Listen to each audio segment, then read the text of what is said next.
I wish good things to you who's watching this. I am Alexey, and together with me is my special guest, Raf Misotin, also known as Crafty Raf, whom you've seen several times already on my channel. And together we'll be commentating on the grand finals of the Belgium Online Carcassonne Championship 2023 between Nicolas Victor and Nico Wellemans. Hi, Crafty Raf. Hello, Alexey. Thank you for having me. Yeah, it is indeed a pleasure for me to have you. Of course, I don't expect you to say the same thing because we know that one of the reasons you're here is because you're not playing in the finals. So you did play in the semifinals against Exactly. Nico Wellemans. Can you tell us about a bit how that match went? And what do you think of Nico's play in general? What do you think of Nicolas Victor, his opponent's play in general? And, you know, whom are you gonna bet your money on? And if you're rooting for any of these two players today?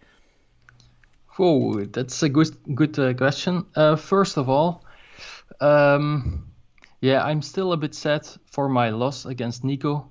I won the first game with, in my opinion, very solid play. The second game, I had a 50-50 halfway the game. And with that 50-50, if he didn't find the tile, two of his meeples would be blocked. But he not only found it, he found it immediately. And that then the game was open again, and he managed to win the second game. The third game, I had no chance, to be honest. He had three monasteries right at the start of the game. He could place them next to each other, and yeah, he had a 20-point deficit for a 20-point advantage for the rest of the game. So it all came down to the second game, which is, yeah, that's part of the game. But now I have seen that there is a trophy actually for this tournament. So I'm extra sad because I wanted to win that trophy, of course. Not only the title. For the game of today, Nicolas Victor, he is my toughest opponent personally. So he has a very different style. He also plays very fast, and that puts a lot of pressure on me. But I heard in the Belgian chat today that Nico actually has a 2 versus 1 advantage in games played against Nicolas. It's 18 against 9. So That who's is the indeed, I would say, statistically significant already. Yes. So who is the favorite? I think in that regard, I guess Nico. But don't underestimate Nicolas. He also is the Belgian champion of last year, not only online but also offline. And in my opinion, for me personally, he is the man to beat.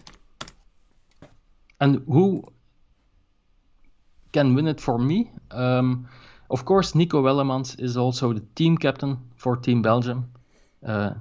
Nicolas won everything last year, so it's okay to have another winner today. Okay, so I understood the very, very subtle rooting for for Nico over here. I have to say, first of all, I think that at least these two players deserve to be in the final for sure. Like for me, the three strongest players in Belgium, as far as based on whom I've played with and what games I watched, are Nico, Craft Giraffe, and Nicolas. In whichever order you prefer.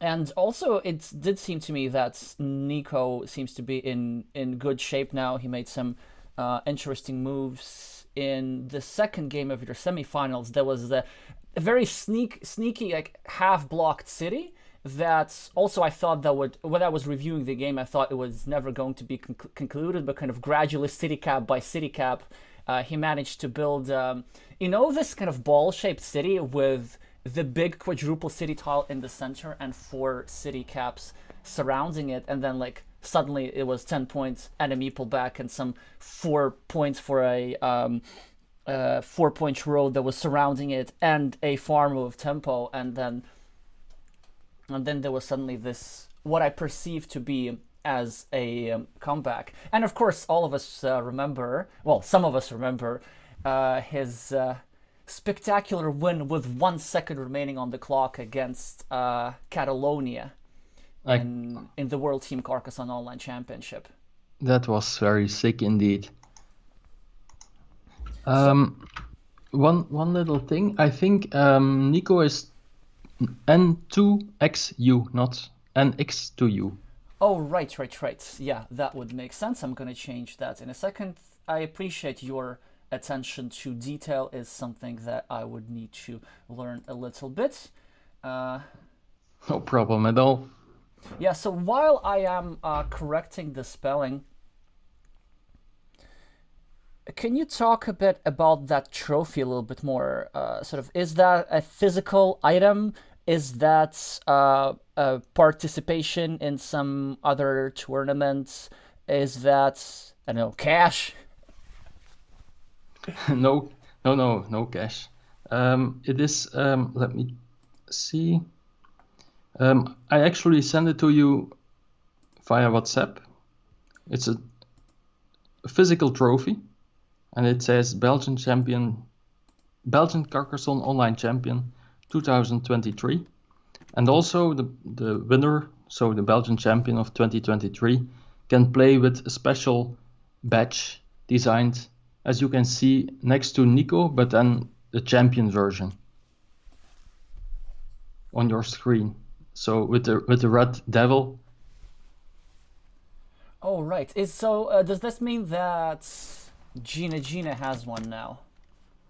Yes, he has a version of 2022. Not this one. Oh, okay. You see, Yes, there are that always one. like many players with the similar screen names. Ah, that makes sense. Yeah, because it says champion, not championship. Oh yeah, we should make one as well in Latvia. Hi Pichan, hi Vika. While you're here, I've of course got to remind you to meeple the like button and subscribe to the channel as you have already to help us out with the algorithm. And also, like, do let us know how the technical things are going on. Is my guest too loud, too quiet?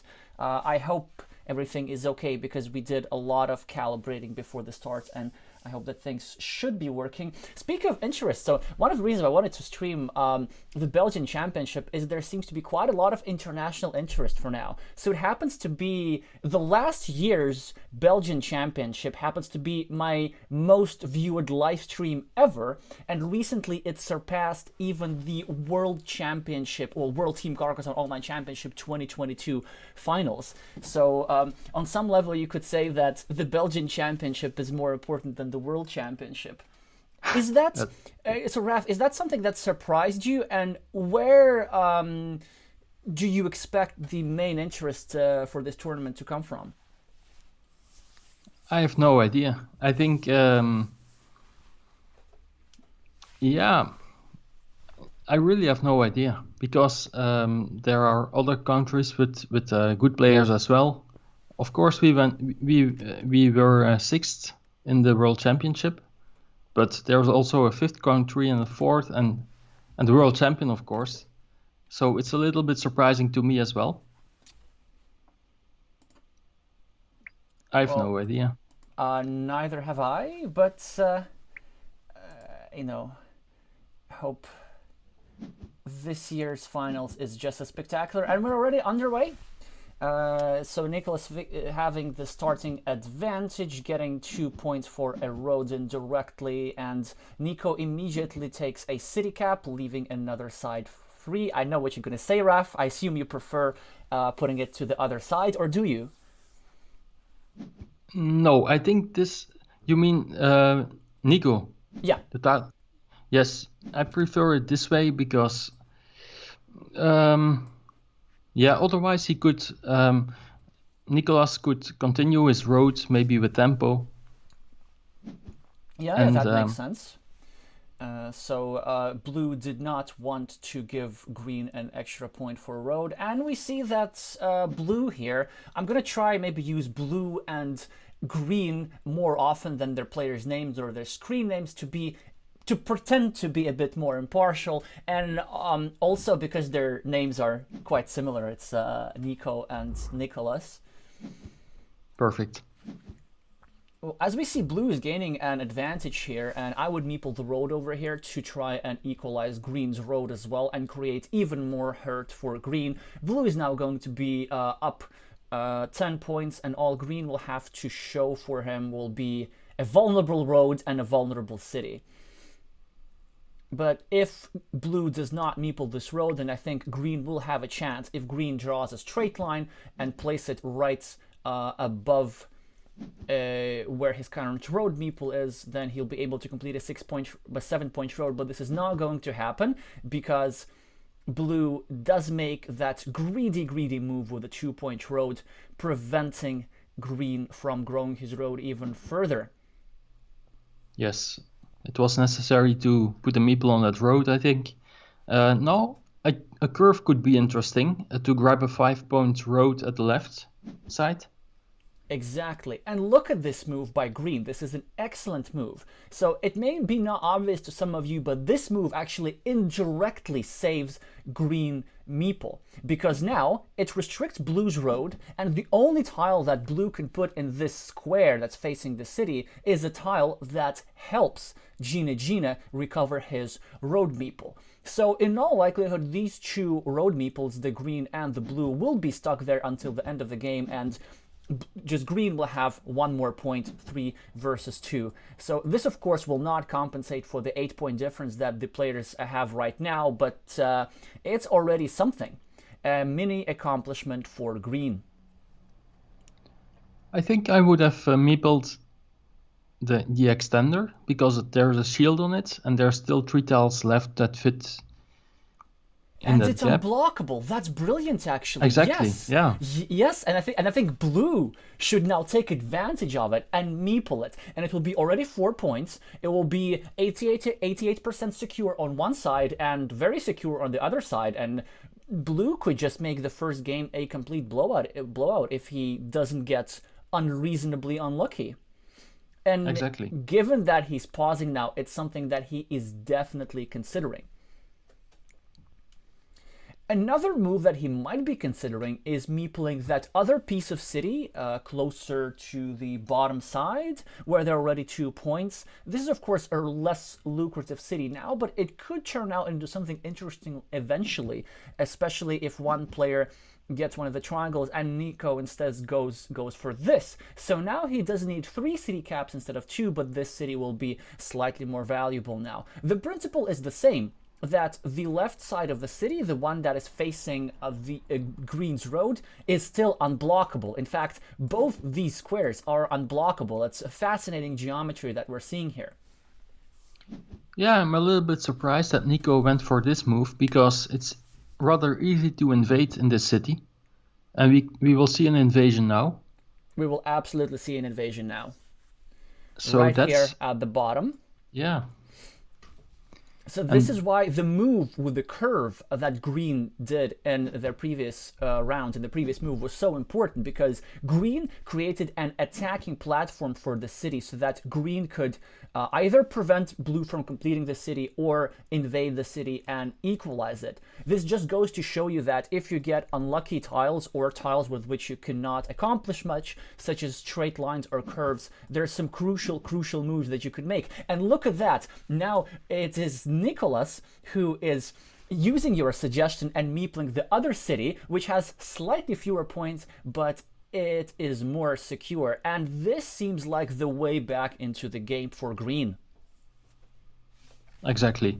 One question, Alexey. The curve bottom right for Nicolas to invade for green, helping the blue road, why not put it on the other side? Is it because there's less tiles to this one, exactly, the middle one? Oh, yeah. So I think that was the best move, because in addition to creating the attacking platform, it also restricted a square next to blue city. So in case, for example, blue were to draw the city cap from the south very early and secure the city, then at least green would have more options for blocking blue city had green not drawn the city cap to attack it.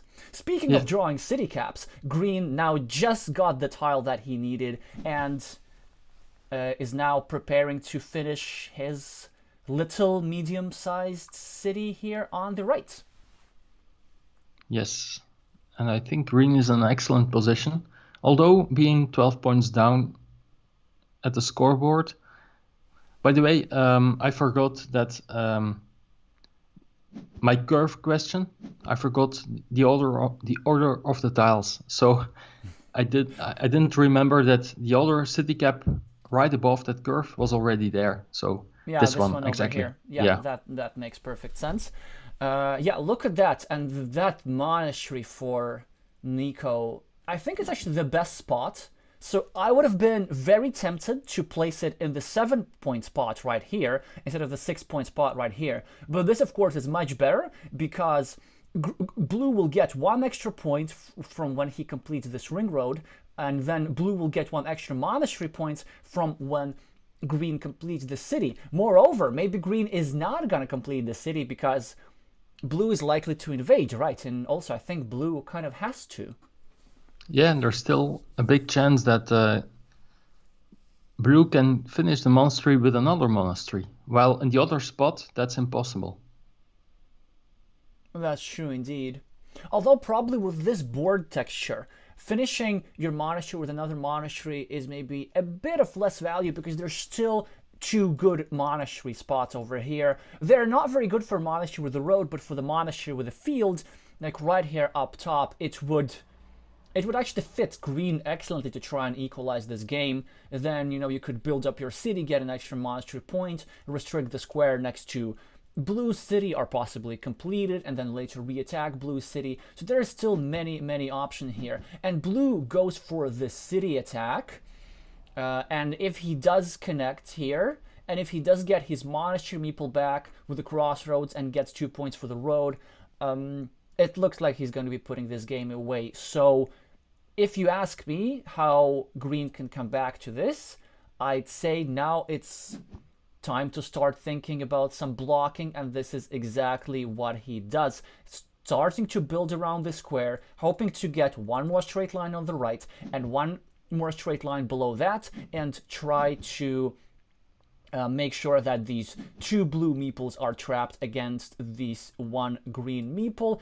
In the meantime, blue scored 2 points for the road on the left, trying to strike to restrict green's city at the same time.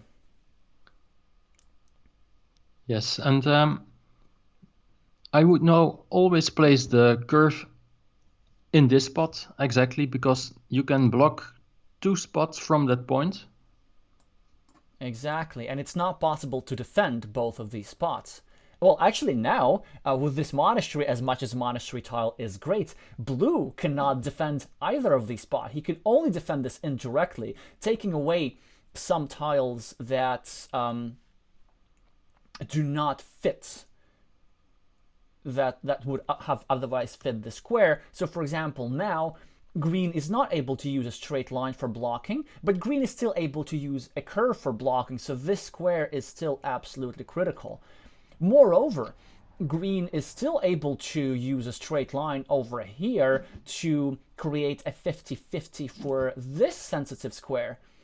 But it doesn't matter now because blue even doesn't have to defend. Blue would have been happy with drawing just a curve, but blue drew straight away the tile that connects the 2 cities. Yeah. And I'm a bit surprised that Nico didn't place the monastery 3 spots lower, because when those 2 meeples get blocked, that will cost him more points than equalizing in the city, I think. That's a great observation. I have to agree with you. Moreover, this monastery move, it only reduced the probability of green blocking blue's meeples, but it didn't reduce it to 0.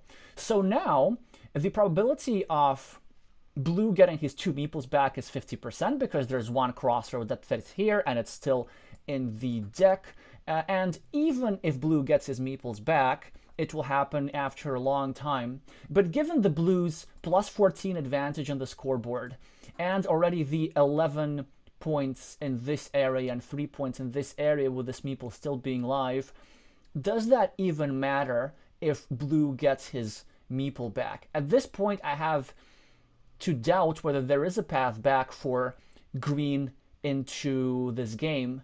So, Raf, what do you think if you were green? Like, how would you strategically approach this? Like, what's your plan to win this game?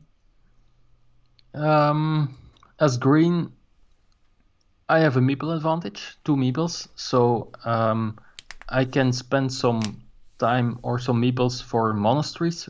For example, there are excellent monastery spots in the south, so maybe Nico should have prevented his opponent to put monasteries there with the curve.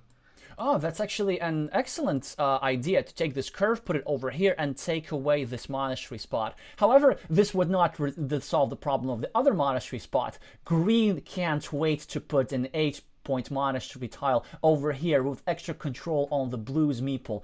And I think if green manages to draw that monastery very soon, and maybe, another one over here, then that's a way to get back into the game. Now, green continues blocking, and I think the purpose of blue's move over here was to pre-build a long road when he actually gets the crossroads. But of course, this is predicated on him getting the crossroads, which is not guaranteed to happen. Both players are exchanging quick points, 4 points for the city, 4 points for the city. And this reminds me of something. Now we're going to be seeing a lot of these 4-point cities because there are still many city caps in the deck. You can see how most of the city tiles on board are big. And you know what else happens when there are still city caps in the deck? This means there are going to be still small cities in one place, and they're all going to be making 9-point, 12-point fields. So maybe that's another way for green to get back into this game, to try and build some small 4-point cities. Maybe somewhere here we have a lot of green squares.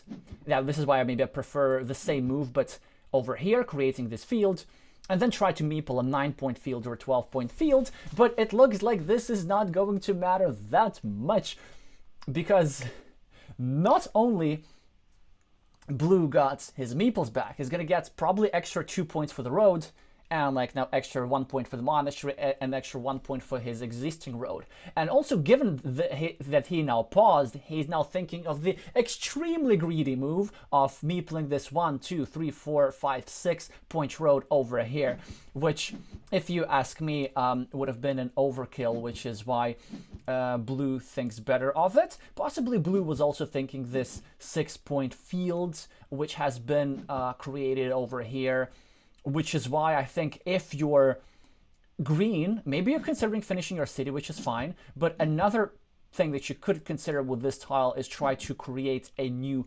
field. Exactly. I like that move better. Even with the previous city cap, I would have put it in the field at the south, I think, because at that point in the game you still have a meeple advantage. But now it's different, and it's very unlikely that green will come back, I think.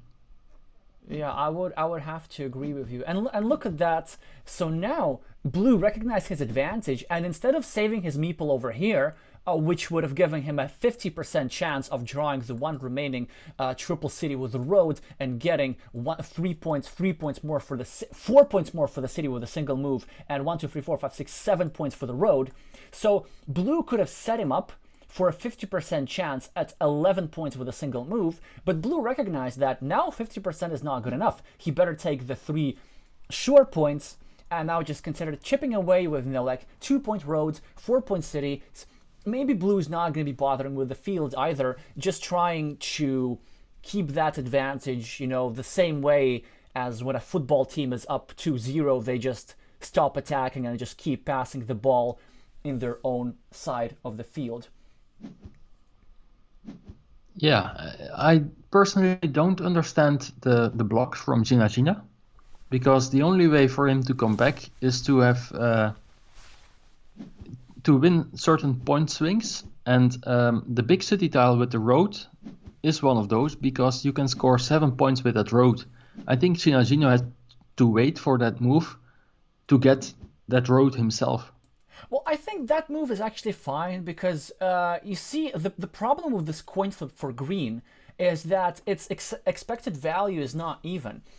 Because with this tile that would have completed blue's road, blue would be getting 10 points, so 3 for the city and 7 for the road, whereas green would be getting only 4 points, because blue would be getting 7 points for the road and minus 3 points from extending his opponent's city. So it seems to me that green would rather try and place this triple city with the road tile over here, trying to build up a city, which is actually one of his possible win conditions, trying to build it around here, have some shielded tiles, get his meeple back, and try win the game that way. Yes, great analysis. We have a question in the chat. Afonso is asking, hi, is it best of 3? Yes, of course. I forgot to mention the most important thing about the format. Yes, it is indeed a best of 3. So even if, and I'm very close to saying when, blue wins this game, green will have an opportunity to mount a comeback.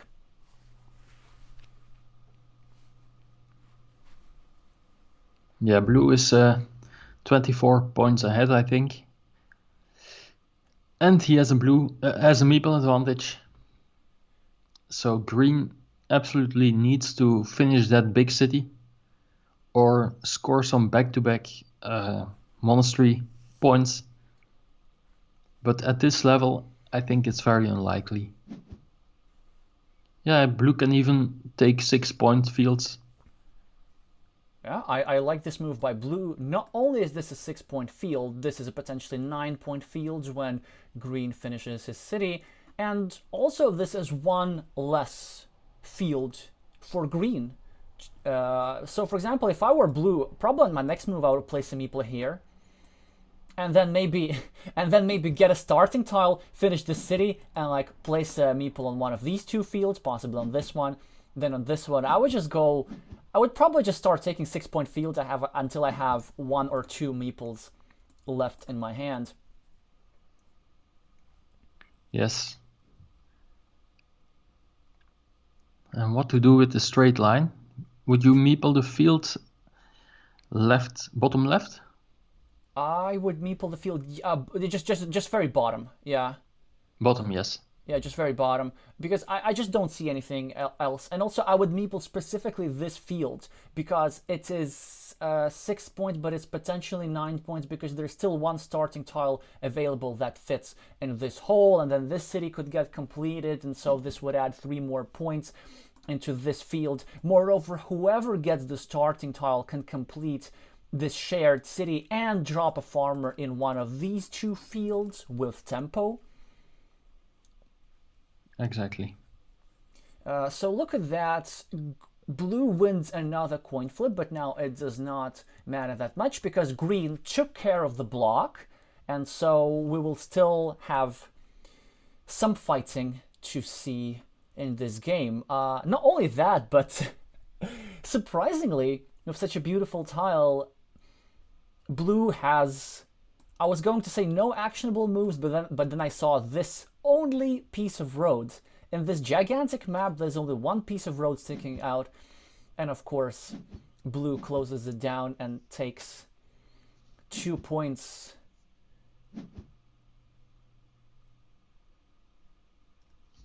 Yes, I would have taken those 2 as well. Now green proceeds with building up his city. That is his win condition. That is his way back into the game. So much so that I might have considered doubling down on that and dropping a farmer already, because this is a move that blue can make now. I mean, if you're blue, I think you're perfectly content with 2 points over here and the opportunity to block green's meeple. But blue could also consider placing the crossroads over here and drop a farmer and create an attacking platform for the city on the left. Yeah, I think blue is that far ahead. I would now just meeple the field at the bottom. And how many starting tiles are still left? One. Only one, yes. But also with a big monastery.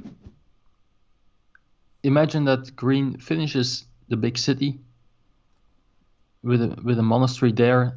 You also connect that city to that field, to the bottom field. So I think I would do that. Yeah, but look at that. Instead, blue goes for blocking, which is a move that green must be very, very happy to see because it just simply gives him chances.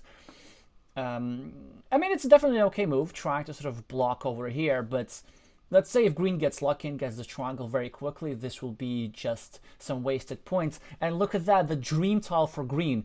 If if you don't meeple this monastery, then how else are you gonna win? Because look at that, not only can you meeple this monastery, there will be still 2 tiles remaining to finish this monastery, and then when you finish this monastery, you can drop a farmer with tempo. Exactly. So possibly now green is taking his time. There's still 11 minutes left, as he should. Maybe trying to figure out whether this monastery finishable or not. Yes, yes, it is. In the meantime, I also like what green is doing on the other side of the board. So green tried to go for an extra greedy move, and as we do see the meeple on the monastery, and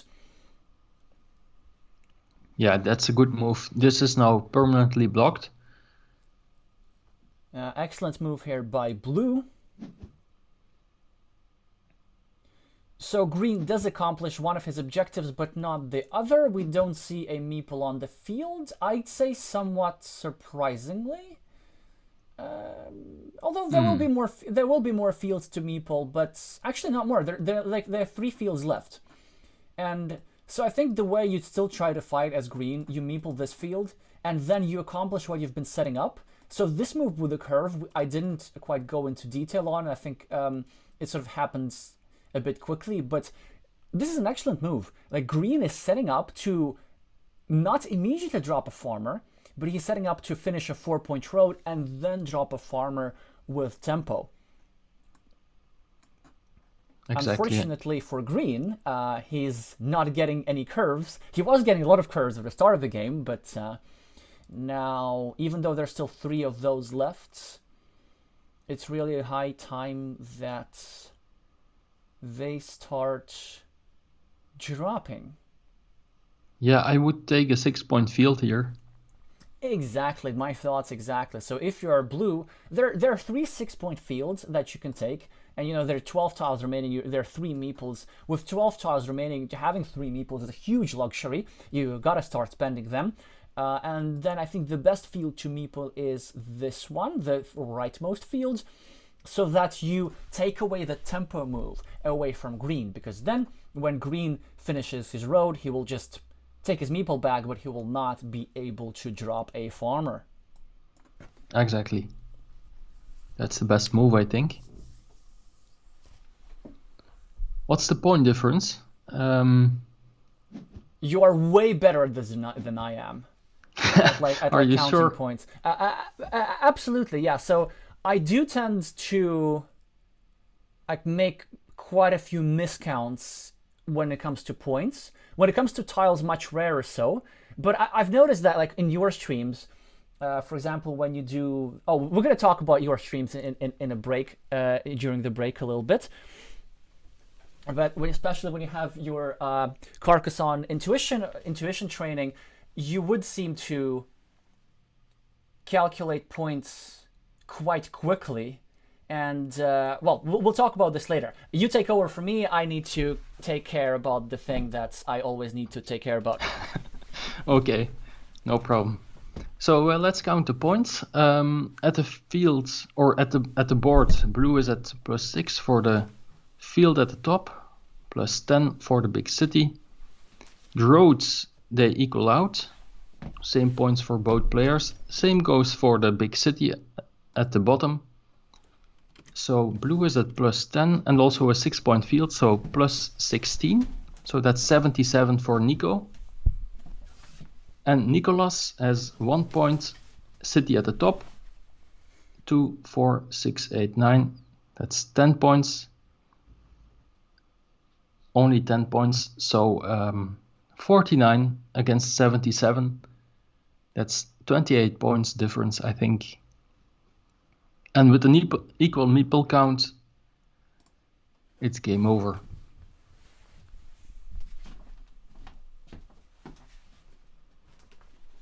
Gina finished the road, but could not meeple the field with tempo because Nico meepled it. That was a great move from Nico.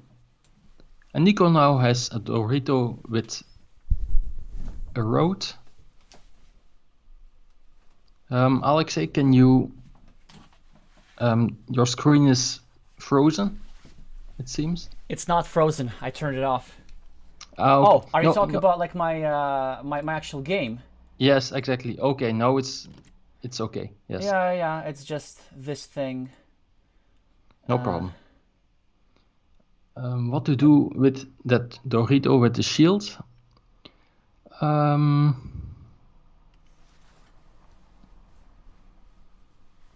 Take 5 points, enjoy the win, or is it too early, do you think? Good question.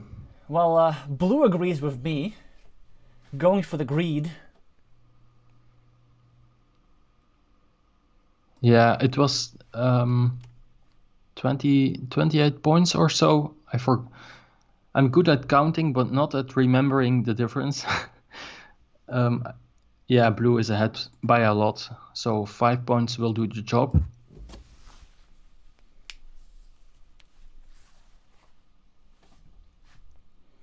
And I cannot see a comeback here for green.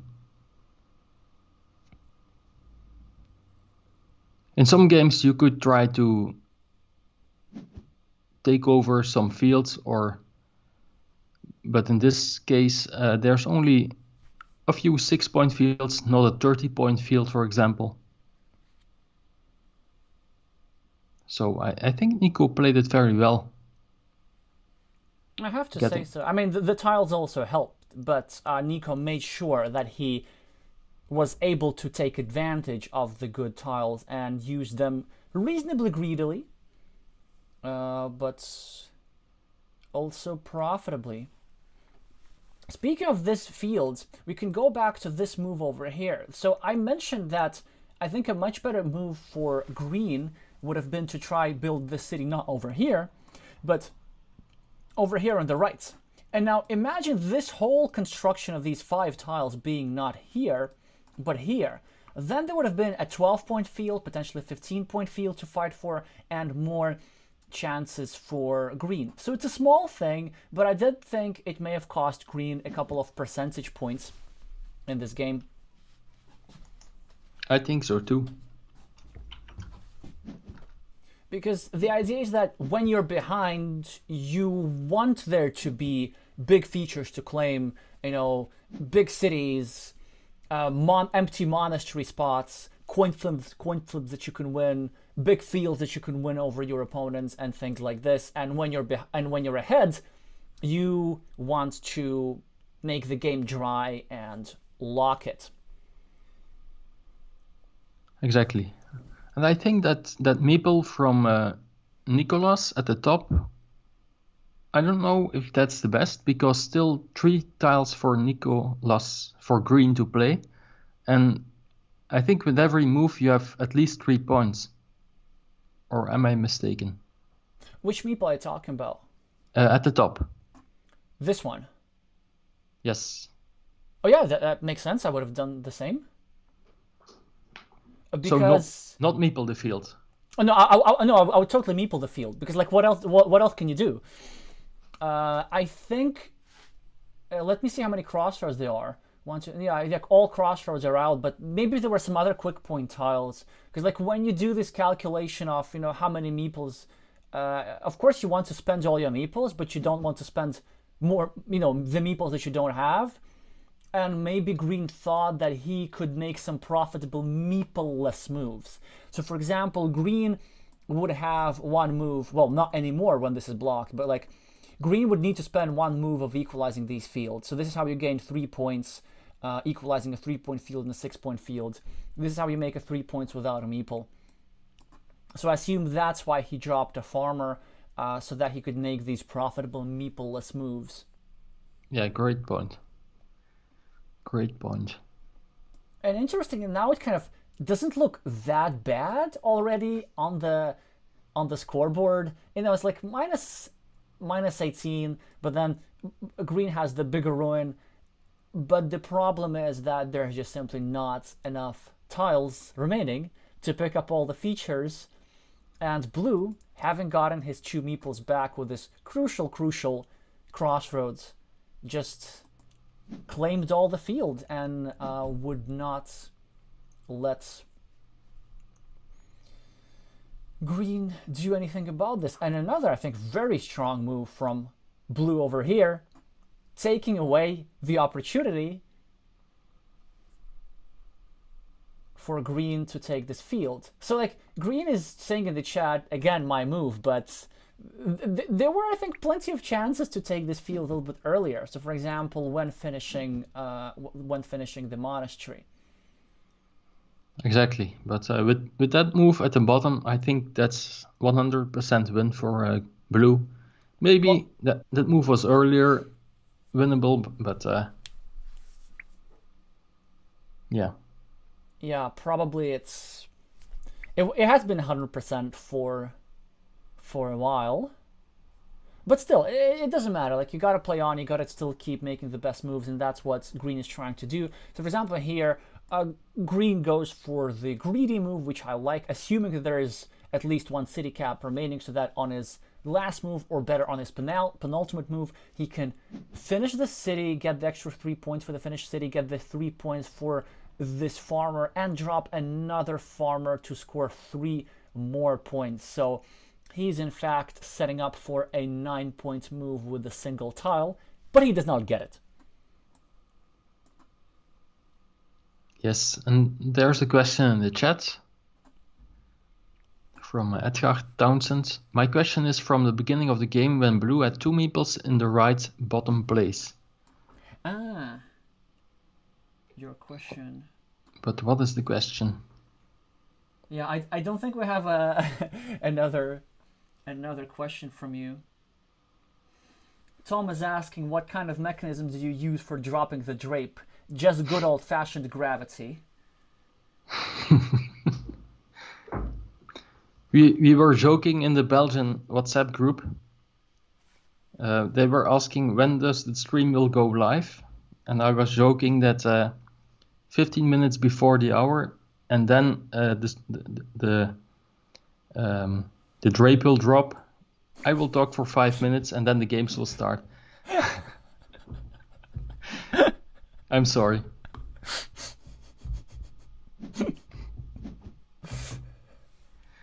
It is quite accurate. Well, in the meantime, green does draw the city cap just a move later than he would have liked, so missing out on 3 points. Not that these points are going to be decisive. Nico saying in the chat, in the game chat around the table, that crossroads soon really help. You think? Gina Jean saying that saved you, I think. I'm not sure about it. I think, like, with these meeple blocked, it was a balanced game where everything could happen, but I didn't think that green had an advantage at that point because blue was simply up on the scoreboard to make up for his meeple disadvantage. But of course, you know, shoulda, woulda, coulda. Yes. So plus 19 for Nico, also dropping Nicolas under the elo of 15 of 500. I don't know if that's something, how much he cares about that kind of stuff. Maybe it's a bit of a psychological advantage for Nico in the next game, but we'll see where this goes. Maybe he's doing it on purpose, but because I can remember, but maybe I'm wrong, that Gina or other Belgian players as well, they sometimes like to play under 500 tournaments. Of course, you don't lose Elo on purpose, especially not in this kind of game. But I think he doesn't care that much about his rating. Well, good to know. That's exactly the mindset that you gotta have if you wanna rebound in the next game. So it looks like the players will be taking a couple of minutes break to set up the next game. In the meantime, I wanted to talk about your streams. I am a bit absent-minded, so I forgot even if I mentioned this at the start of the stream or not. But even if I didn't mention it, we have plenty of new people tuning in. So I do recommend Raf's Carcassonne streams quite a bit because you've started two quite interesting niche things, I think. One is you've streamed an entire season of with coverage of Brazilian Team Carcassonne Championships. Yes. Where you also have special guests, and I've found your episodes most enjoyable to watch, especially the one where you had is Isabella Del Corzo as your guests. I forgot which game that was. I think it was week 3 or something, but you may correct me. Yeah, it was somewhere in the beginning. I can remember it as well. But meanwhile, you can put on the game. They are already playing. Oh, that's quick. Yes. No break whatsoever. I was thinking Carcassonne still has a big potential to grow, and not a lot of people are streaming. You are one of the mainstream, or I have to say the main streamer for the English version. And I was thinking I will stream as well. Maybe I can cover some extra material because, of course, the World Championships were over, and starting a new stream, just gaining elo at while playing, that was not the best thing to do. I was thinking, so why not stream a Brazilian championship? And first, Melvin Quaresma, one of the organizers of that event, he asked me if a team will, are you available to play in one of the teams if they want you in their team? And I said, of course. But I never heard any from it again. So I was thinking, okay, but when I'm not in one of the teams, I can maybe stream it. And they liked the idea very much. And yeah, I liked it too. It was always Sunday, 3 o'clock, European time, and then we had a fun time, sometimes with a guest like Isabella Del Corso or Melvin Quaresma. And also those games were very entertaining, in my opinion. In my opinion too as well. So we're going to get to the main game in just a second, but the final question I wanted to ask, let's say for our viewers who, let's say, haven't seen your streams, out of the entire season of the Brazilian Championship, which one do you think they should watch first? Like, what was your favorite match? Ooh, that's difficult to say. Let me come back later to this question. Already, yeah, because it looks like the game is starting to get increasingly tense. Interestingly, 54 tiles remaining, and both opponents are at 0 points. However, blue at a slight advantage due to this monastery. Again, blue is getting already 2 monasteries. Luckily for green, this first monastery is more than compensated with green's road, and look at that. Excellent move, controlling a 1-point blue meeple with a 9-point green meeple. So excellent decision here by green.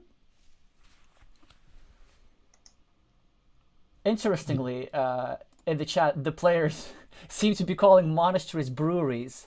Is this does this has to do with something with the way the game was translated into Dutch? Can you enlighten me on that, Raf? I think it's just a joke. But on the other hand, Nicolas often has some alcohol drink during the matches. Not only in the Belgian Championship, you can see him in the finals drinking some alcoholic drink. And also the semi-final, of the online championship. I think he was drinking Swedish whiskey or something like that. It helps him to score better, I think. Yeah, I was about to say maybe that explains some of his moves.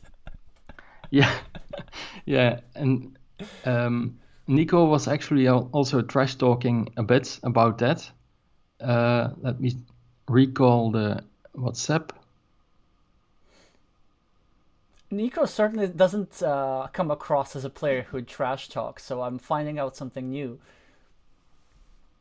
He does Yes, come across as a player who would block his opponent's cities. Well, this is not blocking, but this is making green significantly harder to complete the city. And so blue is gaining time. Blue now probably will be able to and then maybe put something over here, finish a monastery, have a triangle with a curve, then another curve, and finish a 4-point road, and get a straight line over here, get his monastery meeple back, and then when it's time, re-attack green's city. So that was the master plan behind this move, I only gotta assume. yes, exactly. Nico was saying, "Have you started drinking yet?" 1 hour before the match, and then Nicolas told him, "No, it's too early. The title is nicer after I come back." And then Nico said again, "Shall we just start with 1-0 for me then?" Nah, that will take away the fun for all the viewers. So there was a little bit of trash talk going on in the Belgian WhatsApp group. Yeah, it's interesting. It's interesting to notice these differences. So as you some of you may know, I myself am like not a person that's ever engages with alcohol, and also like the board game community in Latvia is generally like pretty much very like alcohol less, so that would be forbidden in the championship. But then I remember the picture from the national championship finals where I think either one of the or both of the players had beers next to them. So that's sort of like an entirely different scene from what you'd expect in Latvia. Yeah, for me it's hard to believe as well, because when you are at the brink of being champion and you have a chance to become champion, why would you ruin your mind with alcohol? But on the other hand, if it calms you down a little bit, it could be helpful, I guess. But for all young viewers, don't go with alcohol. You play better without. Yeah, I appreciate your advice. Yeah, and in Belgium, we have a lot of breweries where they all brew their own beer and you can buy them. Belgium is quite known for that. Yeah, and so is the player with the blue meeples. He has two of those, apparently. Yes. Both giving him 8 points and a chance to get a meeple back. And the bottom one still 75%, I think. Exactly, yeah, because two tiles are remaining that fit here. Of course, this would require blue to spend a valuable city cap on a 0-point move, but a meeple is worth a lot in this position, especially when you have only one, especially when there are still 50 tiles left to play. What to do with this move, with this tile? Would you consider taking 3 points for the road? Yep, I like that. It's greedy, it keeps your road open, it takes away a potential 3-point move from your opponent, and the monastery spots are actually not that good in this position. Especially not when you're low on meeples. This is a great move with tempo, and the next thing to do is probably to try to block blue to win the meeple Interesting that battle. blue did not get his monastery meeple back. Yes, exactly. Well, blue I would reckons have that liked there's it. still 2 tiles remaining that go there.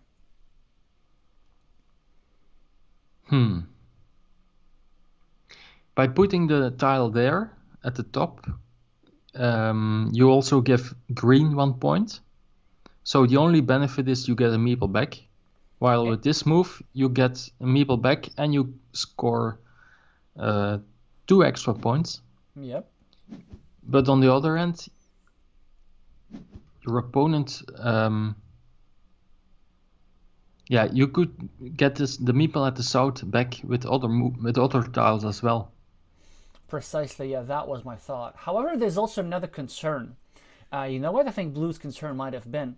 If green draws one of the two remaining triple cities with the roads, then green would be able to get his meeple back. Precisely. So the tile that green got just now, yeah?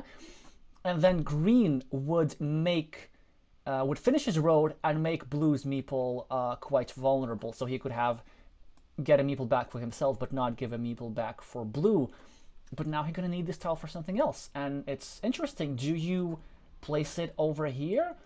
Or do you take 2 points over here, block this square, and hope to get the one remaining triple city with the road to put it in this hole over here and try to have a ruin that equalizes the monastery in the number of points?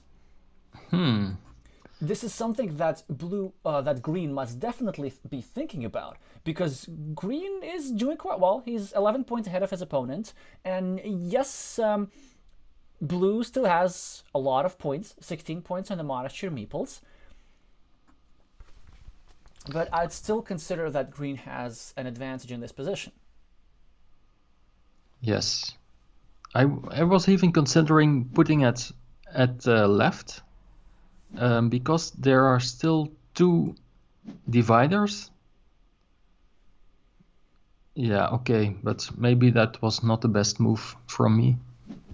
I actually like what green did, just getting a point, getting a meeple back, pretending, now getting ready for bigger things to happen.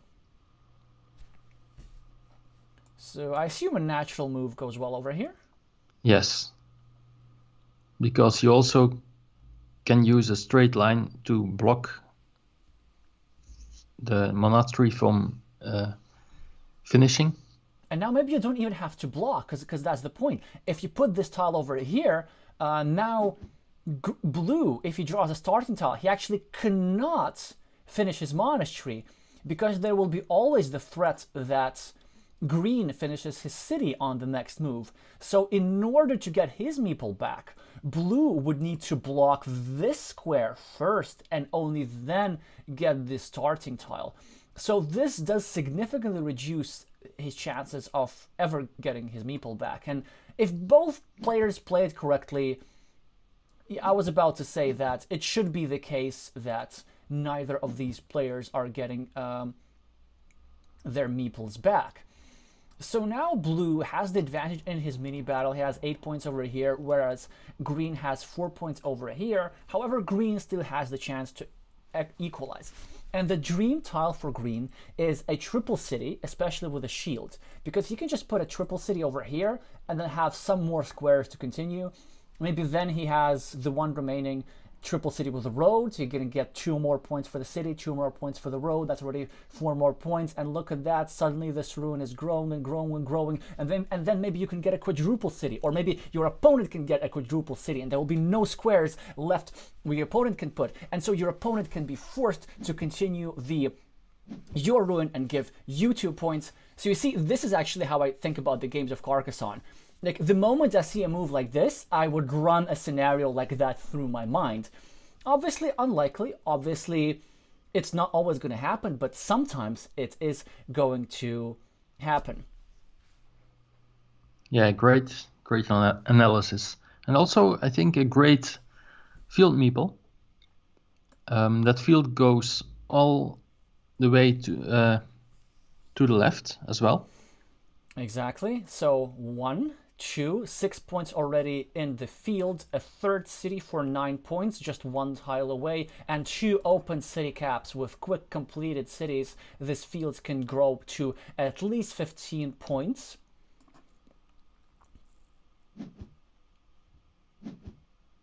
That's a good move, controlling the green meeple.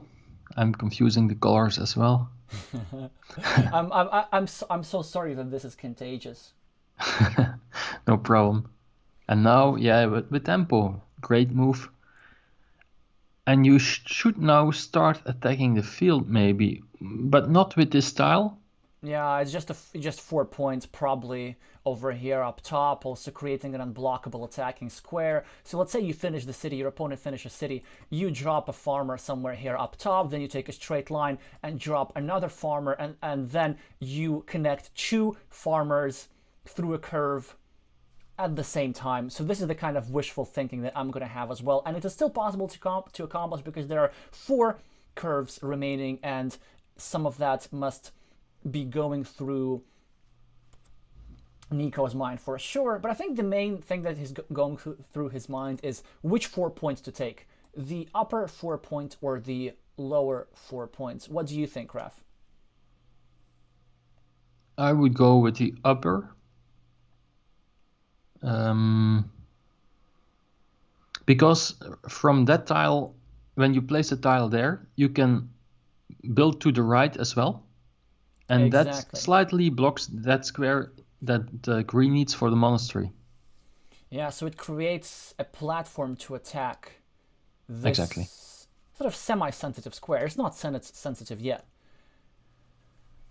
No, but you don't want your opponent to take 4 points for a city while also building the monastery. Of course. And I like the idea of... so imagine Nico placing that tile at the top. 4 points. Next move, he gets a straight line. Put a straight line right at the right and meeple the field. Yep. And then put another straight line, like you said, here exactly. That's that spot. With the farmer. With the farmer, of course. And then wait for one of the 4 remaining curves. 4 curves, that's 88%. Yes. No, 3 is 94. 88. 94 even, yes.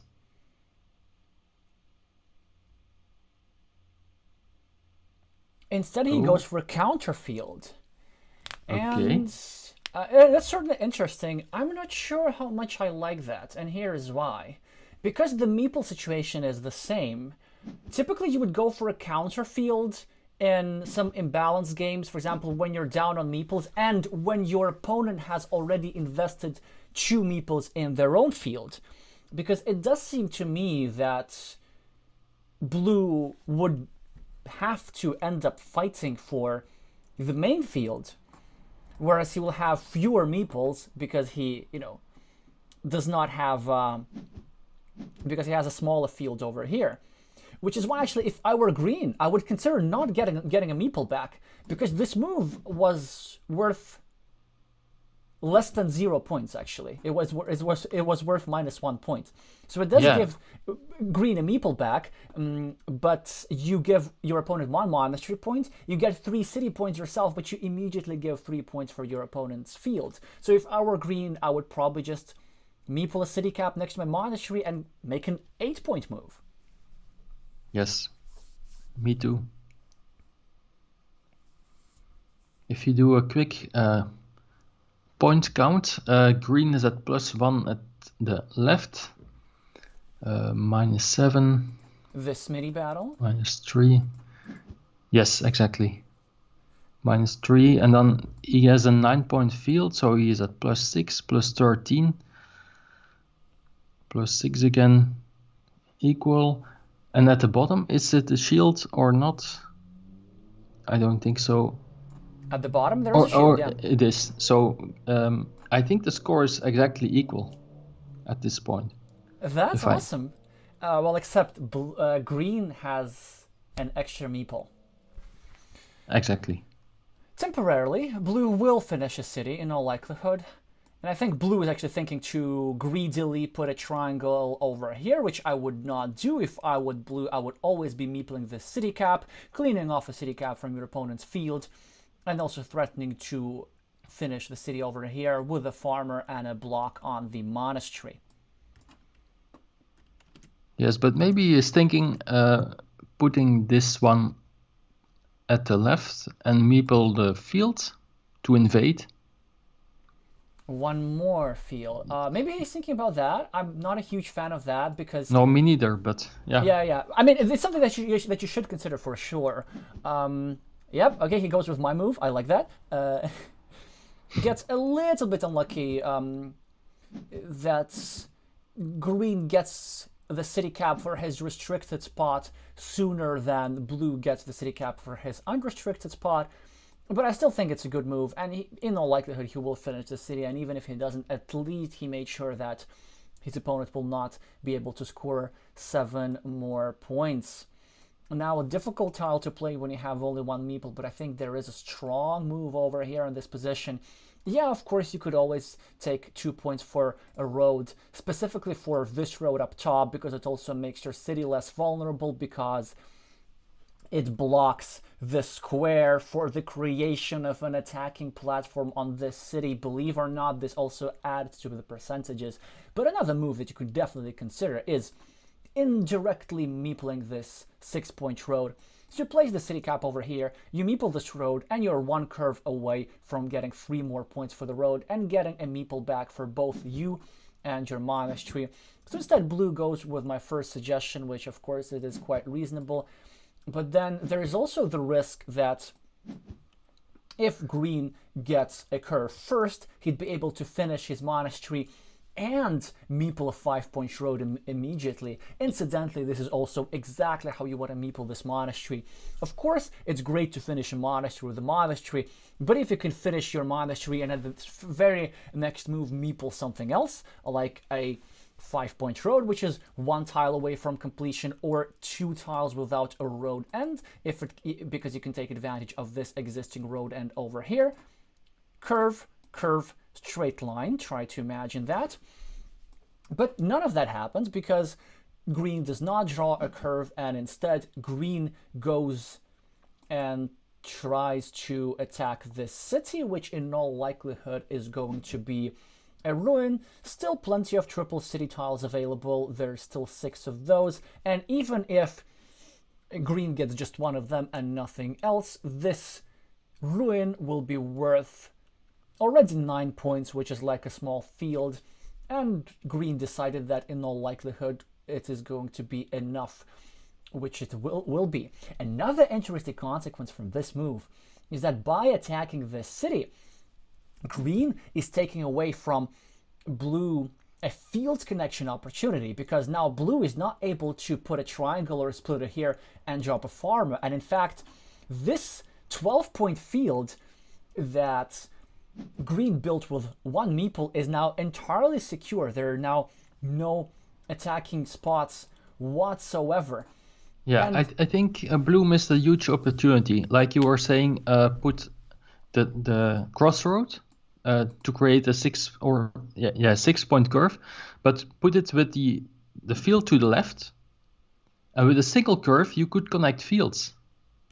oh, that's excellent. Yes, so there was actually chances to complete this 6 through back-to-back tiles to connect this guy to this 6-point farm to this 12-point farm. Exactly, and I also don't understand why he has put the straight line next to his monastery, because with his next move he got a monastery, but he could not meeple it. Exactly, yeah. So I think this maybe was a bit of an impatient build-up, but it's hard to say here. In the meantime, I really like what green is doing. So now the players have picking up the pace. It's actually hard to mention everything, but we have to go back a few moves and look at this over here. So with this move, green closed down his field, pre-built a big road to meeple upon his completion of the monastery, and also created a vulnerable square, or pretty much threatening to block blue's monastery in 1 move, and also indirectly added 1 point to his ruin. So many goals accomplished with just 1 move. And the only thing that blue was able to prevent, as you see the players in the chat, Argina Jean is saying right on time, is blue was able to meeple this road before green was able to meeple this road. But here's the problem now for blue. Green now is not going to finish his monastery because he has the meeple advantage anyway. So in fact, probably with what he would do with this curve is in all likelihood to start building around this city meeple and trying to block this city meeple completely. If there are at all city caps left to finish this meeple, which I'm pretty sure there are, I can see at least one. So many things going on, but I have to keep talking because there was another super interesting move. When green drew this quadruple city, instead of connecting these ruins over here, which would have been the best tile for connecting his ruins, he said, you know what, there's still plenty of triple cities remaining. I can do this later. I'd rather ruin this city for blue to make sure that it is much harder for blue to get his meeples back. Yes, and now I think Nico is 3, 4 or 5 points ahead, but he has no meeple left. So he desperately needs a curve to get that one meeple back. By the way, he needs a curve in both situations, which is not beneficial.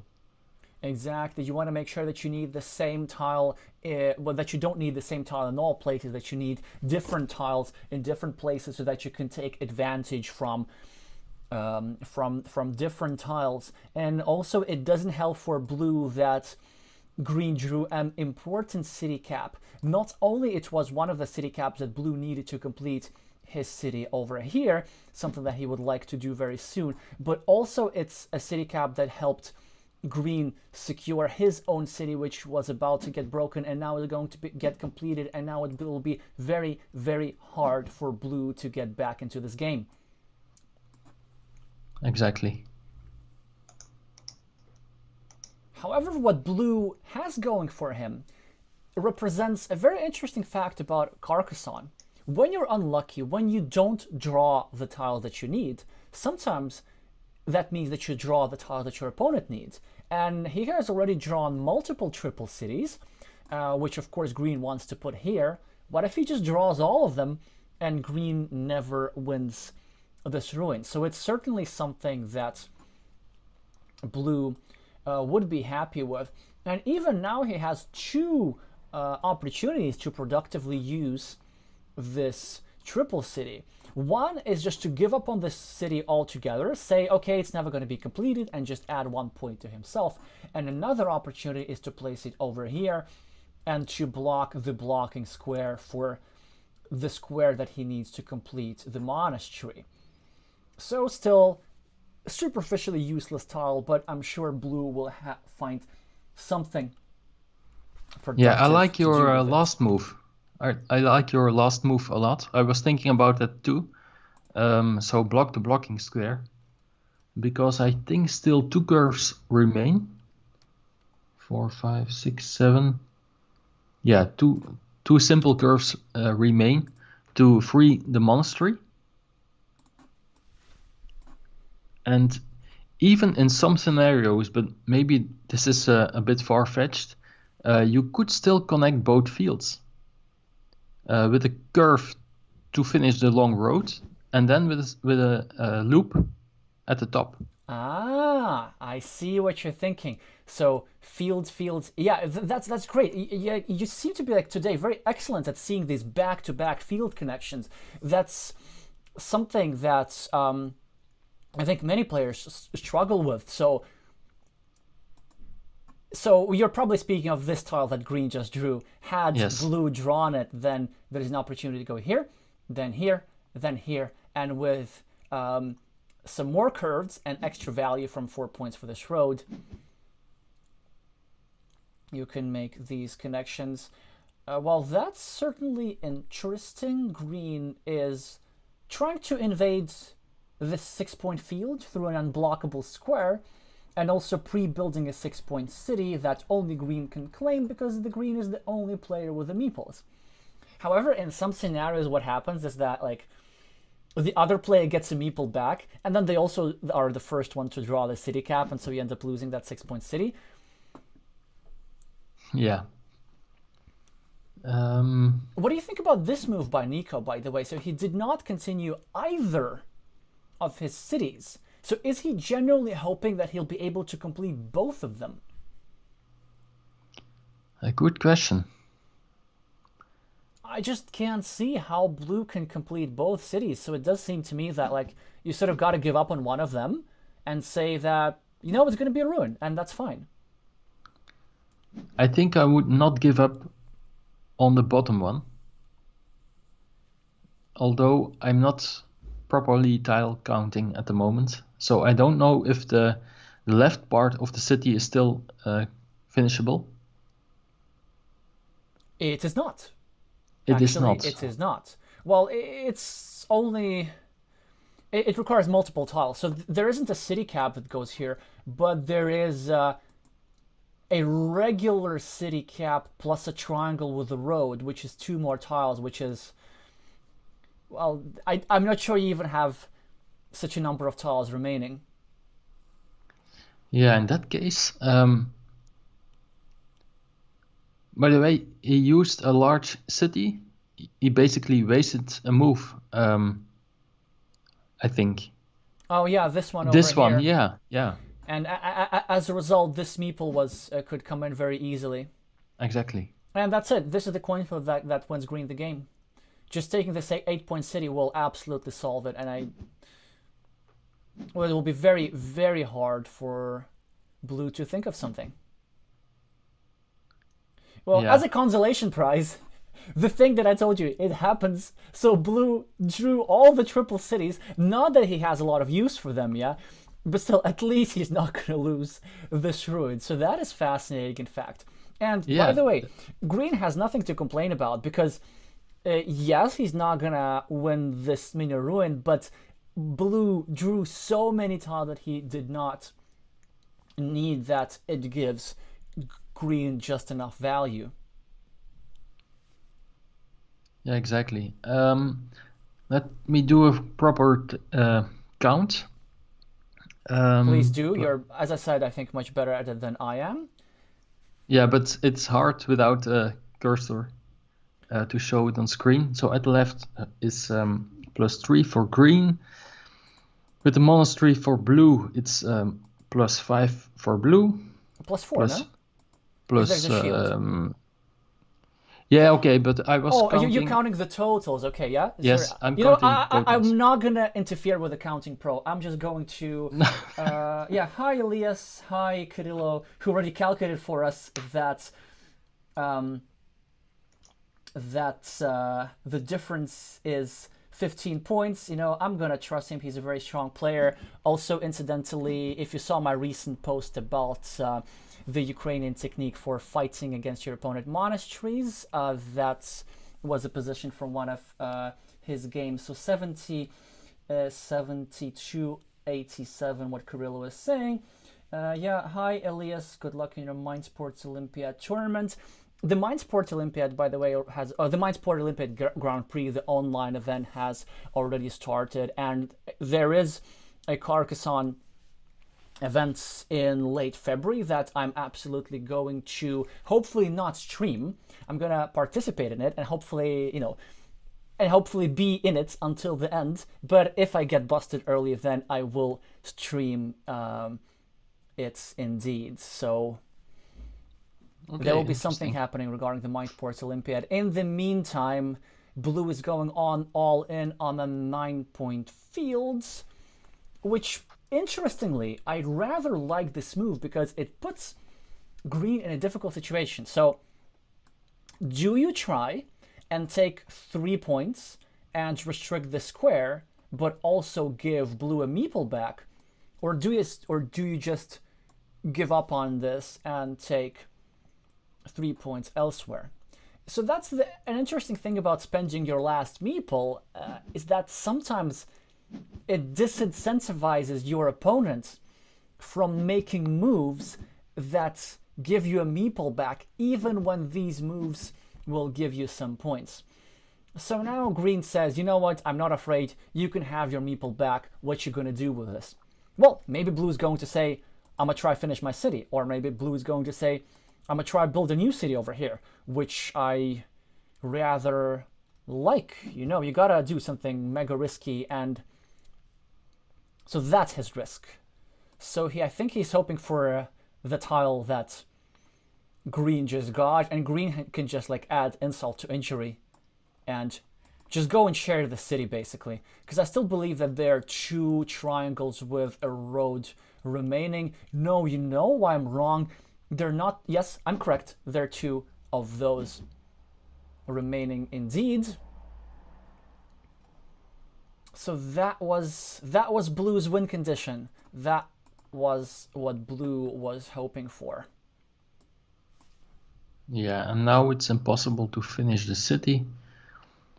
In the Is it south. possible to finish the other one, maybe the But north one? Yeah, indeed. One.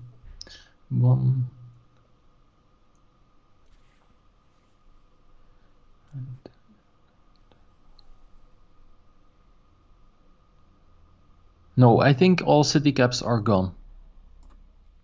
Oh, so does this mean that green also miscounted over here? Or do you think that green just simply took this ruin for the sake of taking a 4-point ruin? Yes, I think so. Because difference is about 15 points. Even if the blue meeple connects to the field, it's still 6 points. 6 points. But with the 3 points he got from the road, it's 9 points. So I think it's enough to claim the victory. Which now makes me ask a question. You see this tile, this tile, this tile, all these triple city tiles. Had blue given up, simply just given up on one of his 2 cities, recognizing that it's enough to complete just one of them and maybe created a ruin from the second one, he would have had approximately 4 points more now. Let's see if that would have been enough for the win or not. Yeah, but I think the reasoning for blue was of those 5 big city tiles, green will get at least 1. So blue will also lose points at the left. And I think blue was thinking, I need both cities to complete to have a chance. But maybe I'm mistaken. Maybe. And also maybe he thought that he will need to reattack this in the future. But look at this now. Oh, yeah, he's trying to attack the big field. And also that interesting what Gina did. Instead of taking 4 points for the road, he took -2 points for the city. Is green now trying to lose this? Or maybe we don't know something. I don't know. Maybe there's something with the tile that we're not seeing, but we will find this out in just a second. But green has 6 minutes to figure this out, and I think if there is indeed a curve remaining, but let's double check this. 1, 2, 3, 4, 5, 6, 7, 8. There is a move that now wins the game for green, like a proper endgame problem, and you gotta find it. So the move is, of course, to place this here and place a 0-point farmer, just so that blue cannot connect to this farm and not get 12 points. But instead he decides not to do that, recognizing that blue would have been able to connect to a 9-point farm anyway. So he chooses to take 5 points and give his opponent 12 points. So now it makes things a little bit more interesting. It's going to be very close, but I think green still has it, or does he? I think green still has it. Yeah, because he also took 4 points for the city, 5 points for the road, 3 points for the little road. -2 for this though. -2 for that one, yes. But the difference should be under 10, I think, but I was wrong. It is over 10. Well, the smallest possible number over 10. Oh, that was such an interesting game, actually. So many things going on. All right, congratulations to Gina for equalizing the game, and congratulations for us, because we get to watch an extra Carcassonne game, and the score is 1-1. And this time, with great joy, I'm going to remember to update the score without somebody else reminding me. That said, I do greatly appreciate the reminders, and like it's only because somebody wrote in the chat that midway through the game I realized, oh yeah, we have the score going on. Alrighty, I assume the players are not going to be taking any breaks. Nope, I think the third game already started. They just gotta sort out who the starting player is going to be. Well, one of the players, Genie, is showing as... Oh no, Nico is showing as offline. Maybe has an internet connection problem or something. Does that mean that green wins on time and we have the most anticlimactic final duel ever? That would be interesting. I don't think so.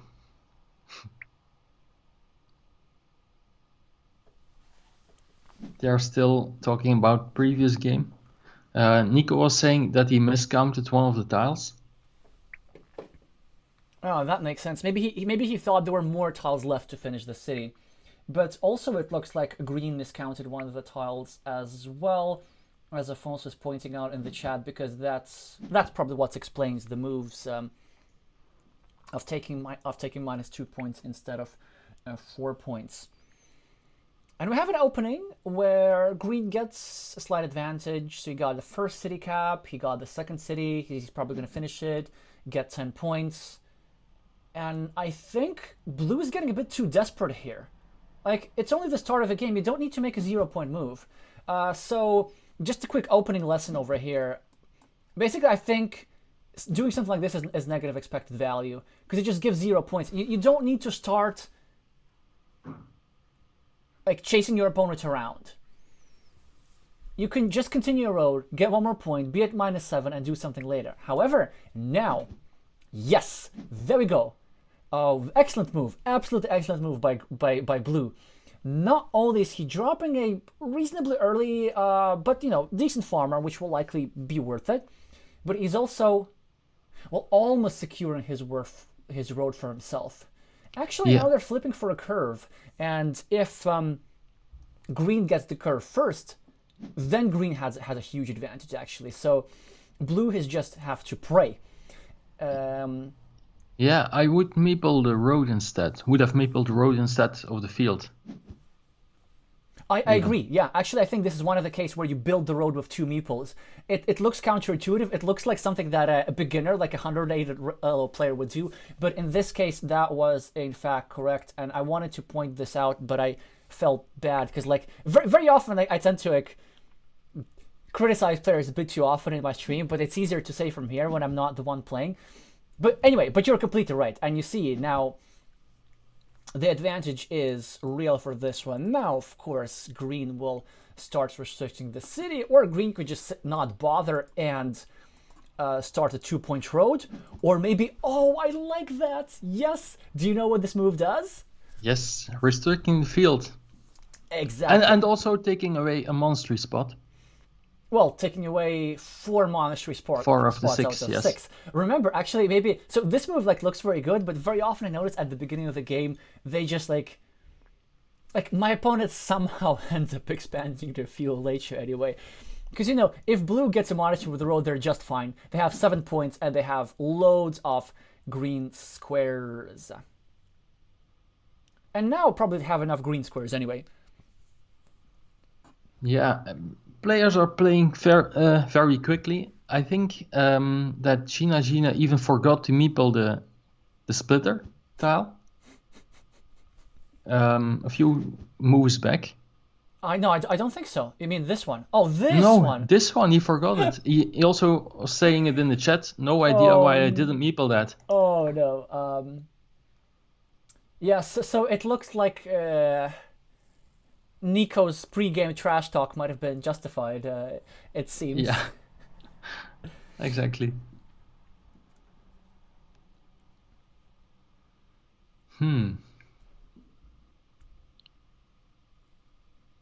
Imagine that the road will be shared. There's only a 6-point field, but with this curve, blue is making the field...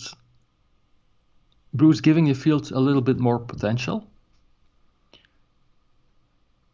There are enough green squares, I think, so blue doesn't need to worry about it. Now Gina chose to make a 0-point move instead of making a 2-point move, trying to block the city, but it doesn't work because in the opening it typically doesn't. There's still many tiles available, but I think both opponents are exchanging kind of very conservative, cautious moves by like not meepling stuff. So now we see blue not meepling this 2-point road. As a result, green is able to meeple a 3-point road. Very much a different mood for the start of the game than for the start of the two games. Yes, the players are playing very quickly, but they're kind of making all these small impact moves, maybe waiting for some high impact tiles like monasteries. One massive spot over here with a second spot over here and a spot over here. I think, you know what, let's see if I'm right or not. I think this game will be decided by monasteries. Yes, good point. And when I am in the lead at this point, and I don't even know who is in the lead, but if I was, let's say, 10 points ahead, I would kill those monastery spots just to make sure to do so. Exactly. But I agree with you. Just so that your just so that your opponent doesn't get those points. And look at that! How do you like this move by Nico? I am loving it because like it protects his potentially 8-point city because it blocks the blocking square, and it makes use of a low-value tile. Plus, it slightly restricts his opponent's field. Not that it's going to matter that much, but you know, every percentage points, every half a percentage point works. And now green's got to decide. Do you attack this city or do you attack this city? And here's the dilemma. You probably want to start attacking this city because it is harder to do so because this square is restricted. Oh, he chooses to do neither. That's interesting.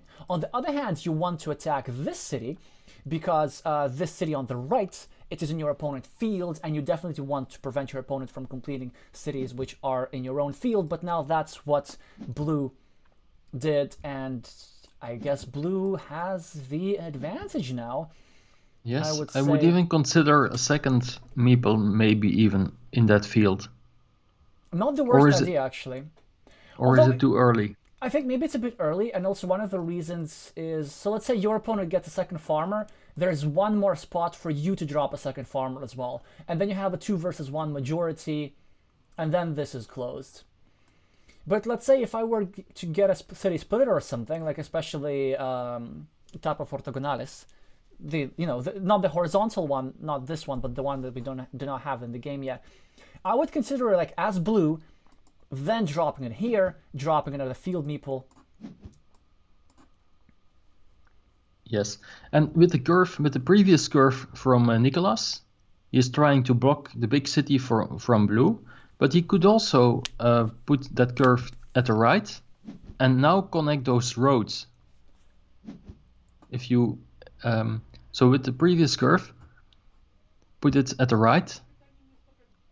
One spot to the right, one spot more to the right, with a meeple on it, so he could finish he could secure his city, and also going for a higher impact move. And oh yeah, it makes sense, but then it would leave a city cap open. If you are thinking about the same curve that I'm thinking. No, with the curve at the bottom. Oh, that one. That one, yeah. Instead of there. Oh yeah, totally. I think it's a decent move. But then also the thing is, like, by choosing to not connect to the city but block it instead, you're committing to the play. Like, because blue can still finish this. There's still one splitter. There's still one splitter that blue can take advantage of. Or, blue can turn this into a profitable ruin. And also, having a ruin in your opponent's field is so annoying for your opponent because that ruin takes so much space, so much green square that your opponent can use to develop. Well, luckily for blue, it looks like the players are exchanging monasteries. Blue here was preparing to finish his monastery by a road monastery, and also at the same time restricting his field, but now green got a proper road monastery. And it looks like green is back in the game. Anything here could happen. These two are roughly equal. Do you meeple the field? Don't. I think it's too early. It's not a valuable field. I don't actually like blue's not this move, but the previous one at the top, because you With the cannot. monastery? No, the starting tile. Oh, the starting tile. Yeah, makes sense. Yeah, if you finish this one, your opponent can block your monastery. So. Yeah, and now you have to save this, right? Now you can save it, yes. With a farmer, without a farmer, it's hard to tell. I would not farm it yet. I think there's still not enough potential for maybe potential, but not enough points in it yet. And still, I would maybe even consider meepling the road even. I think it's okay because I think he's planning to meeple the road after. Yeah, but with like, the curve, this bit is not completable. With the curve that China got, I would have meepled the road, maybe. Yeah, but then as blue, you're great. You just keep chilling. You don't finish this monastery ever because you have a winning mini battle. Okay. Yes. And also with the curve, it's completely beyond me why. Well, I understand why. Oh yeah. There's a 4-point road over here just dangling. Like it's because you see, like when you're making moves like this, they can cost you 8 points.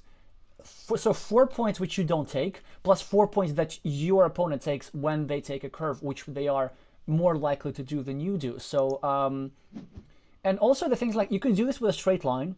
There's only one straight line remaining, but it's something that you can do later perhaps. So that's an interesting situation that instead of saving himself, blue ended up blocking himself. Even of course this was the correct move, but now he's not able to place a road monastery anywhere profitable pretty much. Yeah, I guess the move here for blue, regrettably, is taking 3 points, and I think that's the best that he can go for now. Yeah, and it all started, I think, with the starting tile at the top. If he didn't play that one, he could meeple the monastery right above his other monastery. Exactly, and I think this is already a pattern of mistakes because blue made a similar play in the previous game. When, exactly. Remember, like he drew a straight line, as you pointed out, pointed it over here, leaving room for a curve, and then taking away monastery spot for himself. So building up monasteries takes a lot of spatial vision, and it looks like this pattern is, could cost blue a few win percentage points. But we'll see. Still a relatively even game. Blue still has an advantage as a result of finishing his city, but green will be right back at him when he finishes this. Also, the thing that I like better in green's position is that he has a more profitable finishing completion square for his monastery. So this flip is huge. I think if green gets this 8-point monasteries first, he, pretty much not wins, but like gets a super profitable move. Whereas blue needs a curve, and yes, it's a potential 5-point road, but there are some scenarios how blue will meeple this 5-point road so that your opponent doesn't meeple this, and then through this sensitive square up top, green will end up blocking future blue's 3 points meeple. So which is why if, let's say, blue draws a crossroads, then blue would really want to put this crossroads over here, take the 2 points, and then to secure this road in such a way so that he gets clean 4 points with no investment of a meeple upon completion of his monastery immediately. But you see, now we're seeing the problem of blue needing the same curvy-like tile in many places, because he also needs it over here. He would love to either place a curve to continue his road or place a crossroads to get his meeple back and maybe eliminate some field connections. In the meantime, green completes his city, and now his farm is worth 6 points, almost as much as blue's farm, and it is anybody's game. Blue has a blocked city for 6 points, which he should not worry about, as there's still plenty of big tiles remaining in the game, including the quadruple city, with which blue will be able to continue the city over here and bring it, to 8, 9, 10 points, making it a worthy investment of a meeple. A meeple that green would need to worry about is this 4-point road meeple, because there's only one tile remaining that fits here. So that's already a 50% chance of not ever getting a meeple back. And in addition, when blue finishes the city, he's going to be creating a blocking platform, try to reduce the chances of green getting his meeple back to 0%. Yeah, but I have a question. When blue made that move with the splitter at the left, he was about 10 points ahead. So why not go with your idea from a few turns earlier and put it there exactly, and put the field meeple extra, so that field will be yours because you will connect both fields most probably and score a lot of field points with it. Yeah, that's true. I think it's a pretty good. This would have been a good move as well. I don't think this is a mistake at all. It's just kind of a different strategical decision. So he wants to go for a meeple advantage. Also, he wants to make sure that his move restricts green's field as well. Not that this restriction will work much, because this little city cap will be part of green's field eventually, once blue completes his monastery through this curve. So I think in a sense doubling down on this field is pretty good. However, when it comes to the 10-point lead, I have to say that it is more brittle than one might think, because there are some serious actionable tiles that green can have that can make him bounce right back. So first of all, let's start with this 4-point road that miraculously has been lying around here for at least 10 or even 20 moves. That's already 4.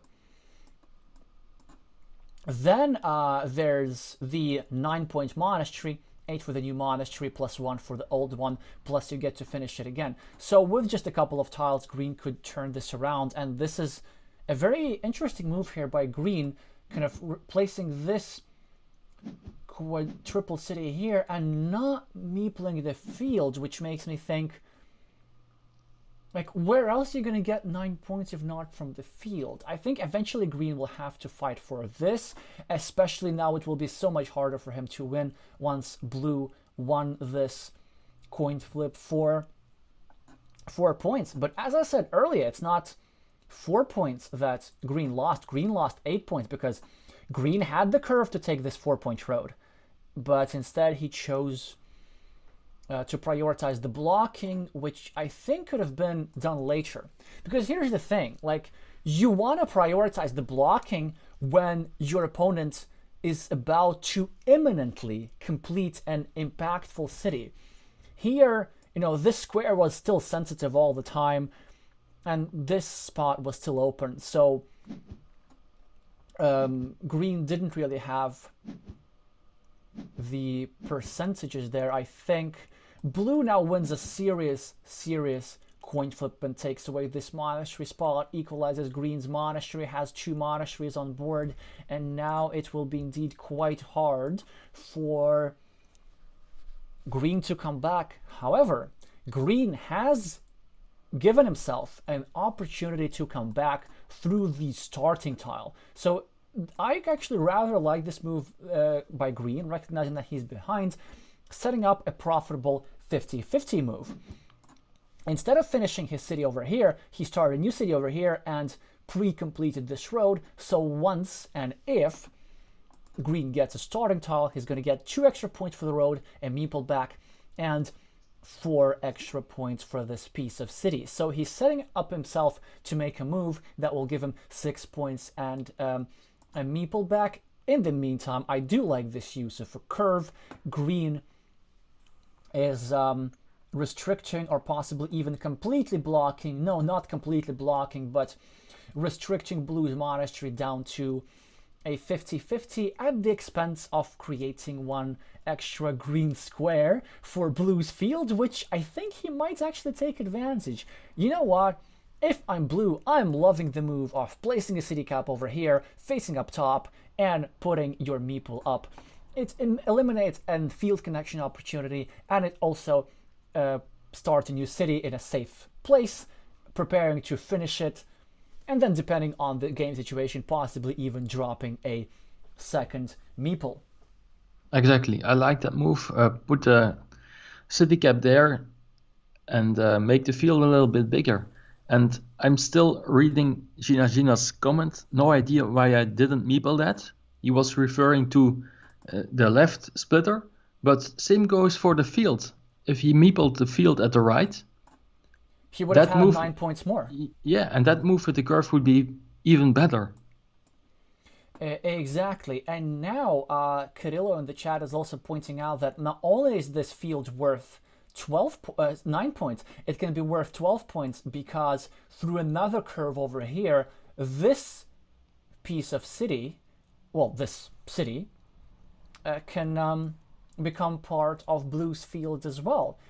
Moreover, it's actually Blue will be super interested in doing that because this road will at the same time bring this city into Blue's field, but also pre-build a 5-point road next to Blue's monastery. Exactly. And also, by securing the meeple at the left on the long road for green, his meeple at the top is now in a little bit of danger because you can easily bend it down. And then how many tiles are left to... One. Only one, yeah. Only one tile. But I guess, of course it's risky, but it's something that green has to do in this position. And if anything, I think if you're green, you're actually hoping that your opponent takes a triangle, or preferably a shielded triangle, and tries to block you, and then you draw that tile anyway, and maybe place a second farmer or something. So this is actually okay, I'm now revealing my secrets, but this is something that I try to do when I'm really, really behind. And when I know that not that I need some help from my opponent to make a comeback, I bait my opponent into trying into making partial blocks of my features so that they spend their moves and I win their coin flips, and then they end up giving points to me. Because sometimes there's a situation, if your opponent plays correctly, if your opponent just kind of takes quick points and meeple 6-point farm or something, then there's no mathematical chance of you getting back into the game. So sometimes actually your opponent trying to block you can be a good thing. Yeah, that's interesting. I didn't know that. You were doing it. So, but with the crossroad at the left, I think I even would have considered tilting it 90 degrees, putting the city cap up. And leaving it empty? Yeah, leaving it empty. Yeah, so that you can take a spiral like this and then sort of complete both of these things. Excellent move. I agree. I really love the way you see space, actually. So I'm going to try and imagine... Yeah, and also if you find the starting tile to finish your road, that city cap is in your field.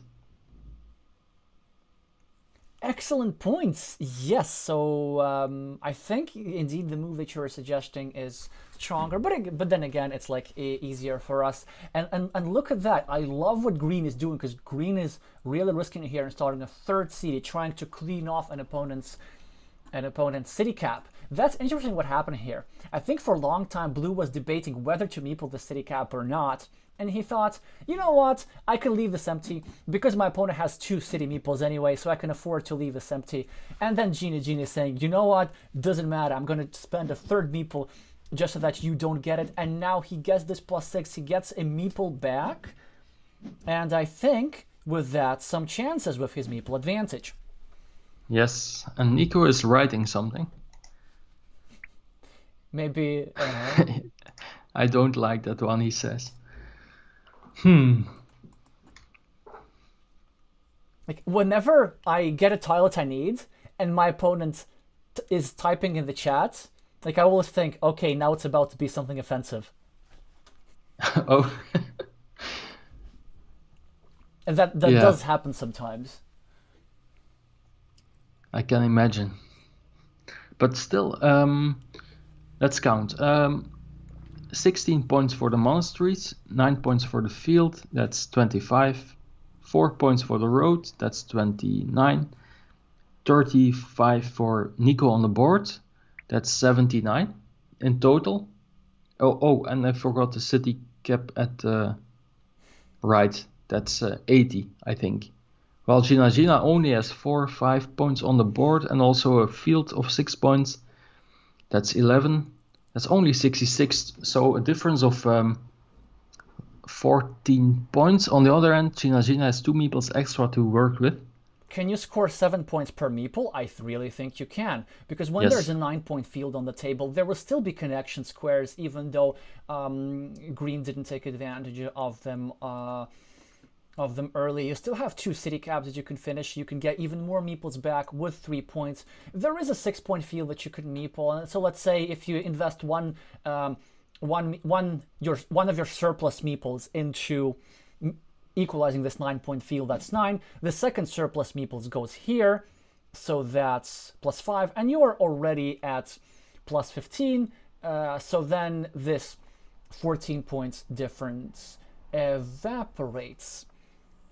But of course, blue still has actionable tiles, still plenty of curve to get his meeple back. Still one more tile, I think, left to finish this. Yes, it has not been drawn. And Gina now, I think, wasting a move. I would have much rather preferred a move over here, trying to block this square, or even using this hole as a field connection. But most importantly, green is taking a field connection from himself. Like, he will need this 9-point field. Where else do you gain points? Yes. Exactly. What tiles are behind? 1, 2, 3, 4, 5, 6. 2 big city tiles. 3 Doritos. Yeah, 1, 2, 3, 4, 5, 6. Only only one. Yes. I didn't see one in Nico's hand. Yeah, look at that important coin flip, by the way, for Gina. So now he got the tile that blue needed to complete his monastery. So now this meeple is officially trapped, and blue is not getting his meeple back anytime soon, although there's still plenty of curves remaining. But most importantly, green will now be able to get 3 more points meeple back and have a 4-1 meeple advantage, which sounds more formidable than it may seem, because then you will have to just play meeple in every move. I don't know, field connection, 6-point fields, 5-point ruin, and then you have 1 meeple left, and I don't know what you can do with that. Maybe like score some quick points with crossroads, of which there's still 3 remaining, by the way. Yeah.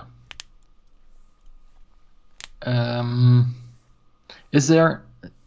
It's hard, I think, to invade in Nico's field from the north.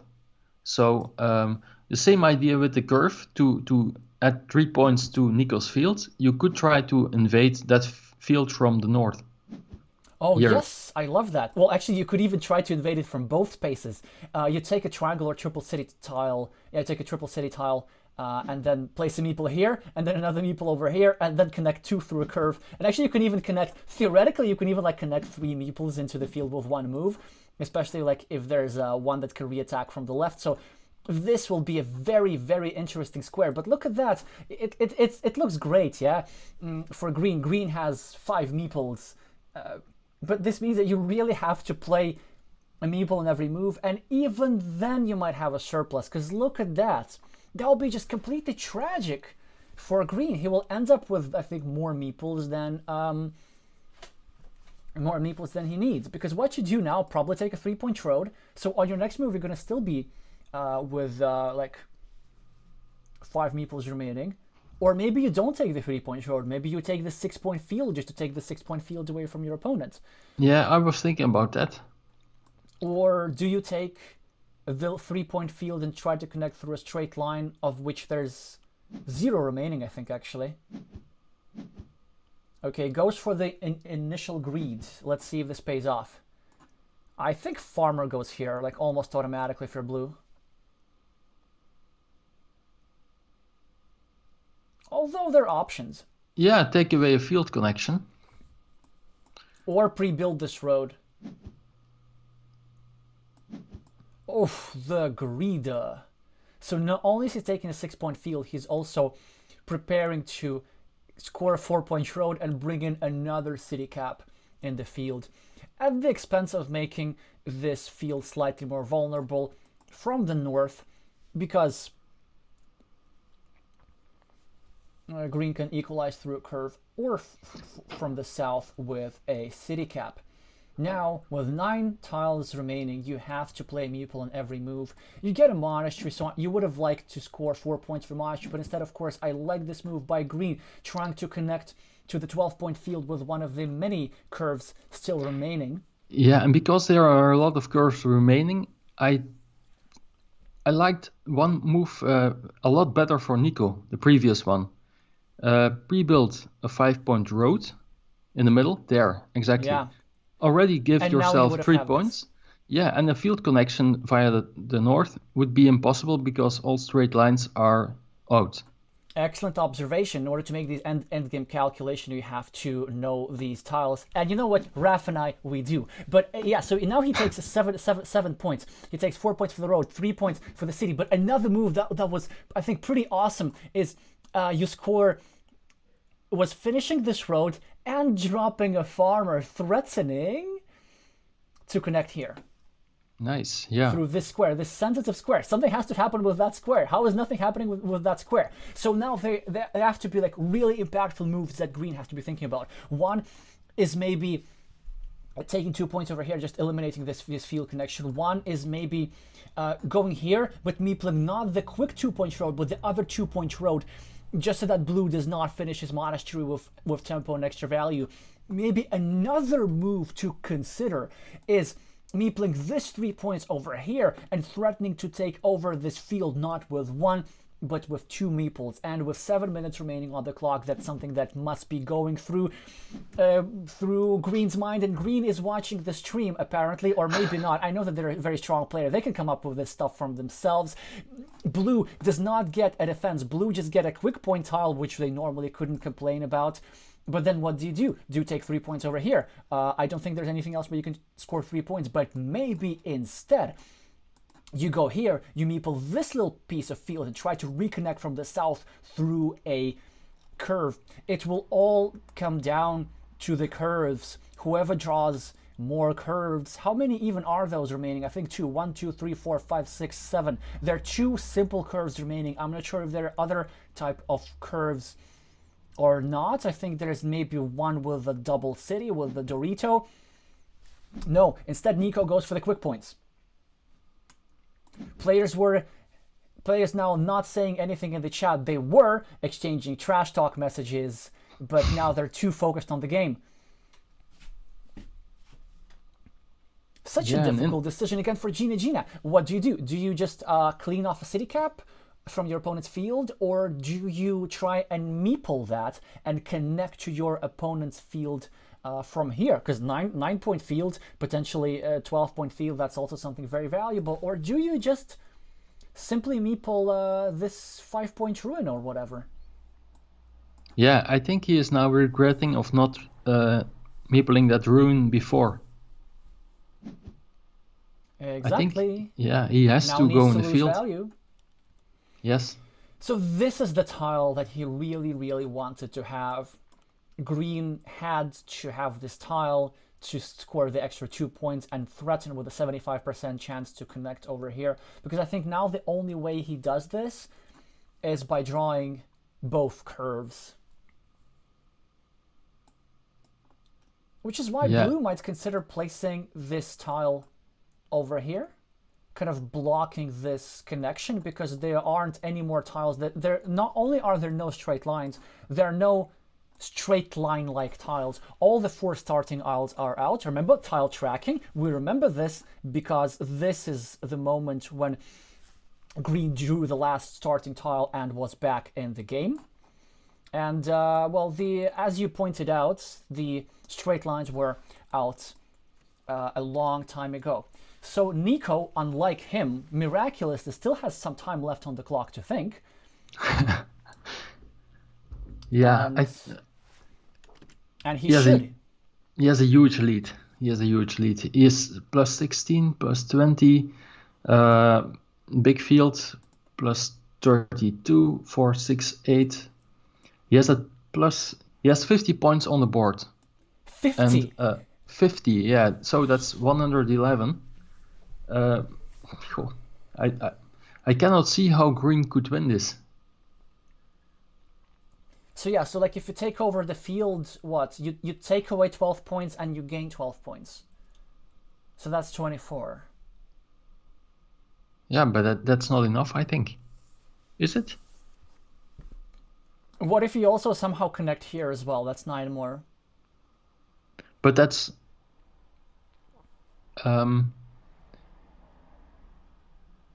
yeah, but Nico can score points as well. I would, for example, take my meeple even back here. I think I have time for that. Or if you block at the top, that meeple, that connection exactly, I think it's game over. Well, I guess so, although, maybe like he can find a way to drop here. No, he decides what, you know what, you can take all the farms that you want, you can be as lucky as you want. He figures that I'ma have enough. Yes. I think he's correct. Well, he did draw the curve though, so it would have been interesting to see what would have happened. But now I think he has a very nasty move of finishing his monastery.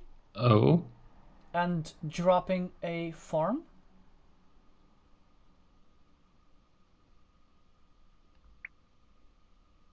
Yeah, that was the last curve. Yeah, so he didn't actually have to do this.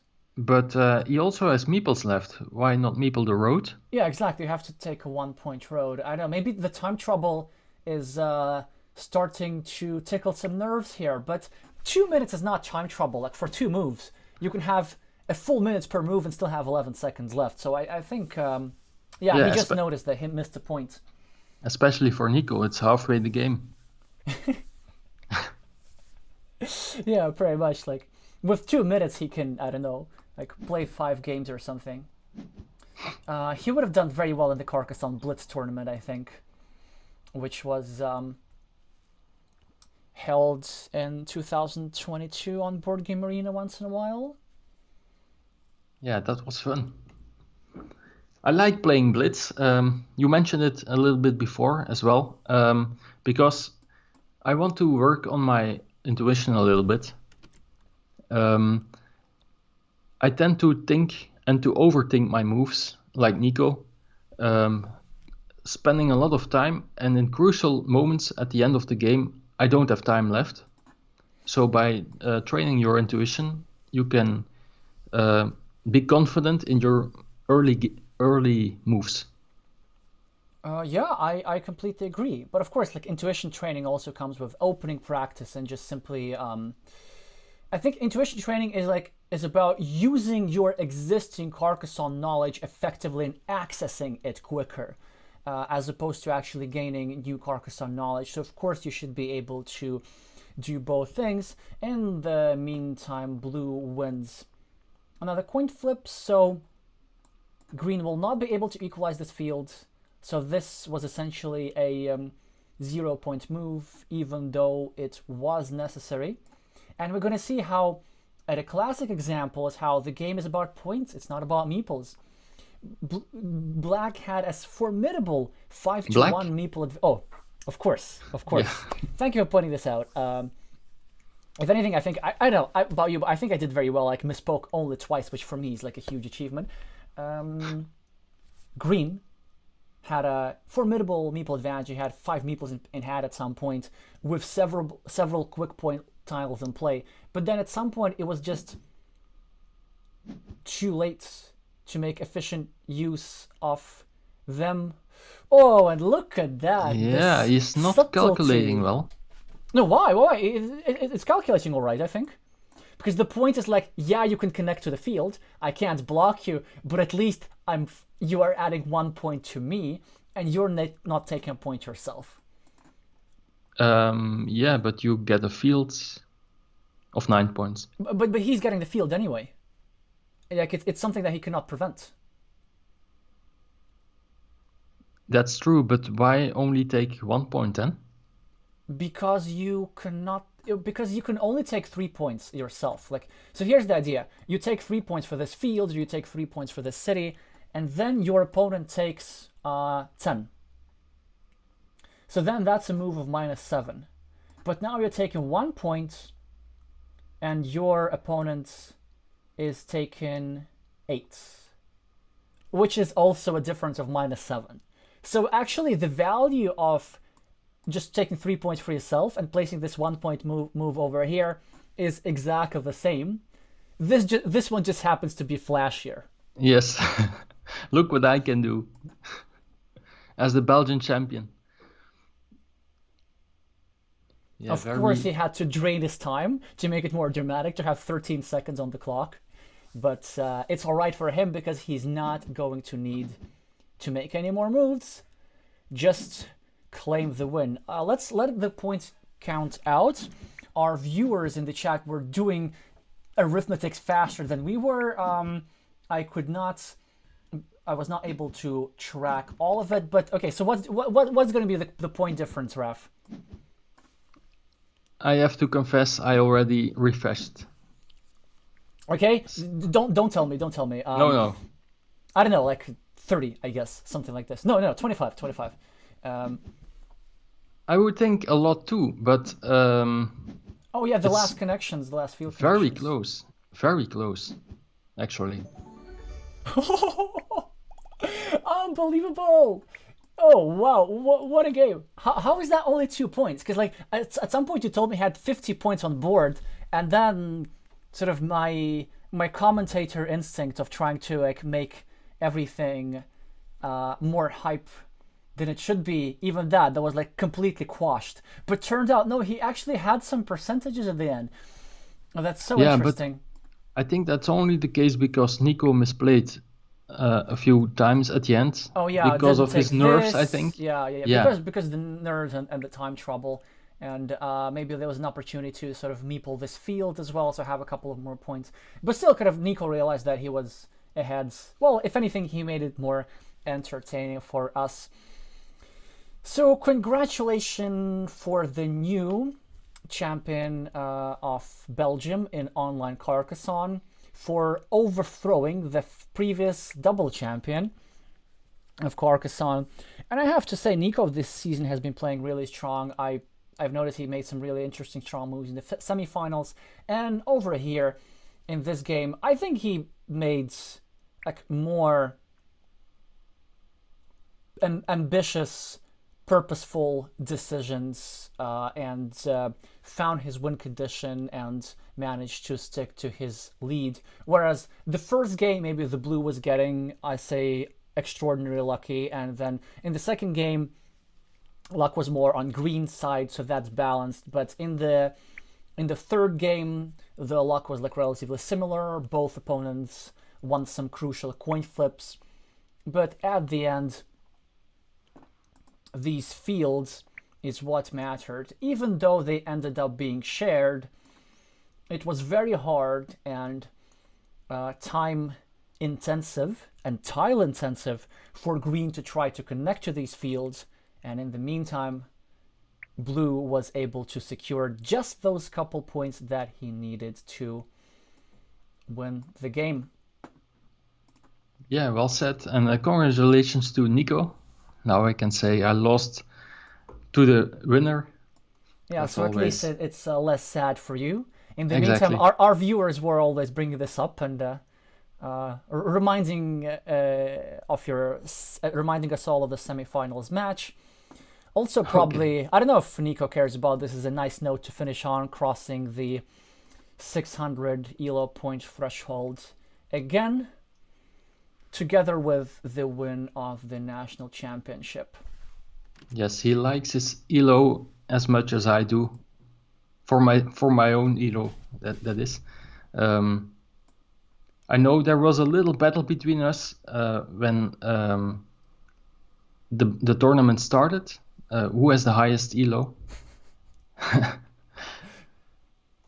And it was Nico until right at the last moment I played the game and I had a little bit more.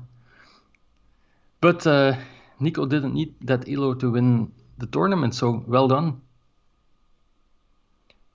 And also nice to know, Nico is of course a team captain of Team Belgium. And he would be already qualified with this win, with this victory, is already qualified to the next big tournament. I think that's the European Championship, Team Championship, if I'm not mistaken. It's the world's first, and it's the world first. It's the world's first in April, May. Okay, it's not like which we soccer. are going to cover on stream, of course. Of course, yes. I can read congratulations in the chat. Yeah, Nico is now in the chat as well. So Afonso saying this is the official Belgium tournament that qualifies someone to the World Cup, or is it an online version? No, so it is an online championship of Belgium.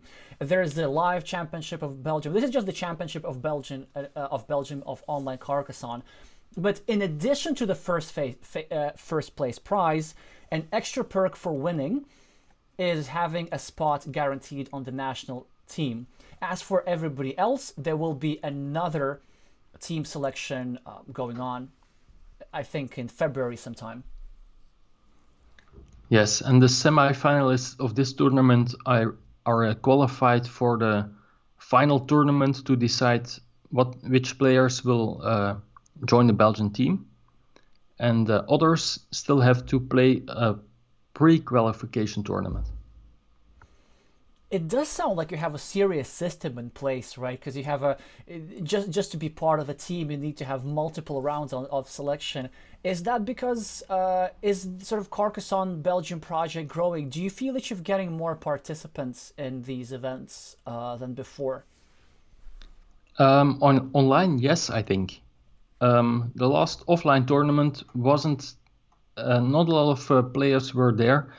Pre-corona, it was, I think, 100, but the last tournament was only 40, I think, about 40.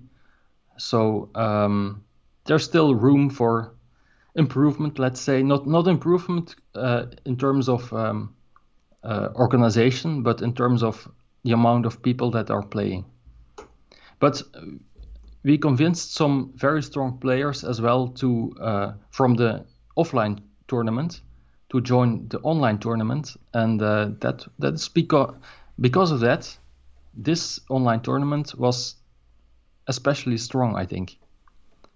Some very strong players to keep in mind are Carcerot 9, Belgian champion of a few years ago. He only started playing online a few months ago or a few weeks ago even.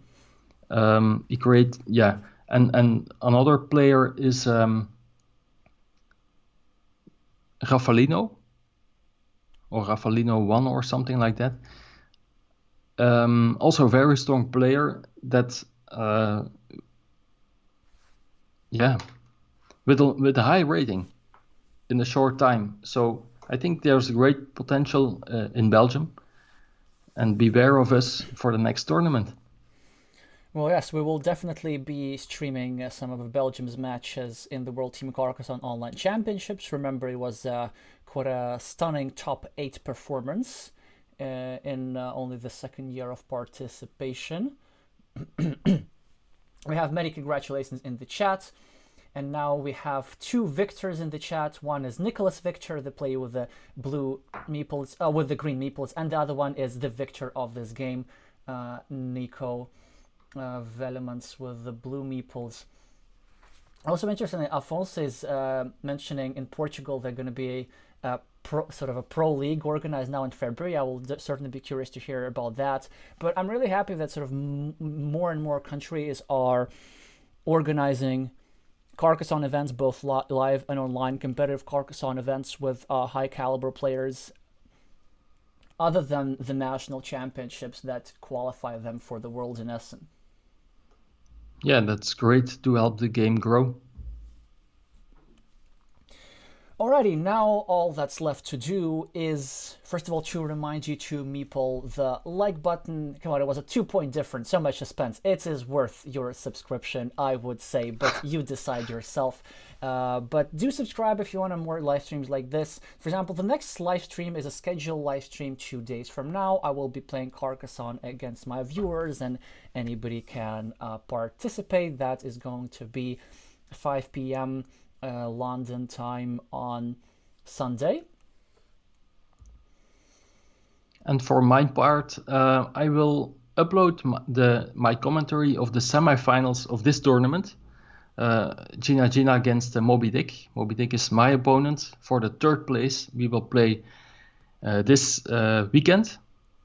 But of course, spoiler, you by watching this, you know who will win that match. But it was quite an entertaining match. So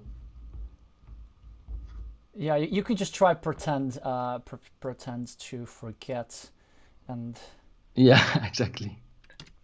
yeah.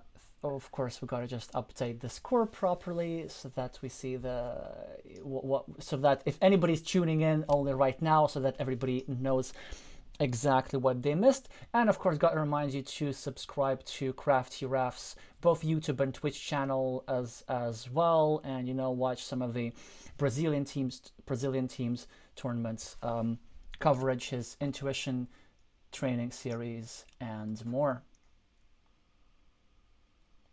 Thank you. By the way, you asked a question to me for which one of the Brazilian games is most interesting to watch. I can tell you the one with the most views is the quarterfinal. The quarterfinal. So,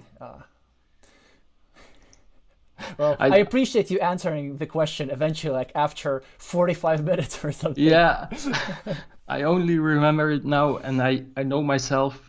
If the stream ends and I haven't answered that question, I feel bad. So thank you for letting me do that. Alrighty, yeah, thanks for joining us, Raf, and everybody. See you in 2 days in the next stream. Thank you so much for watching, and I'm gonna see you soon.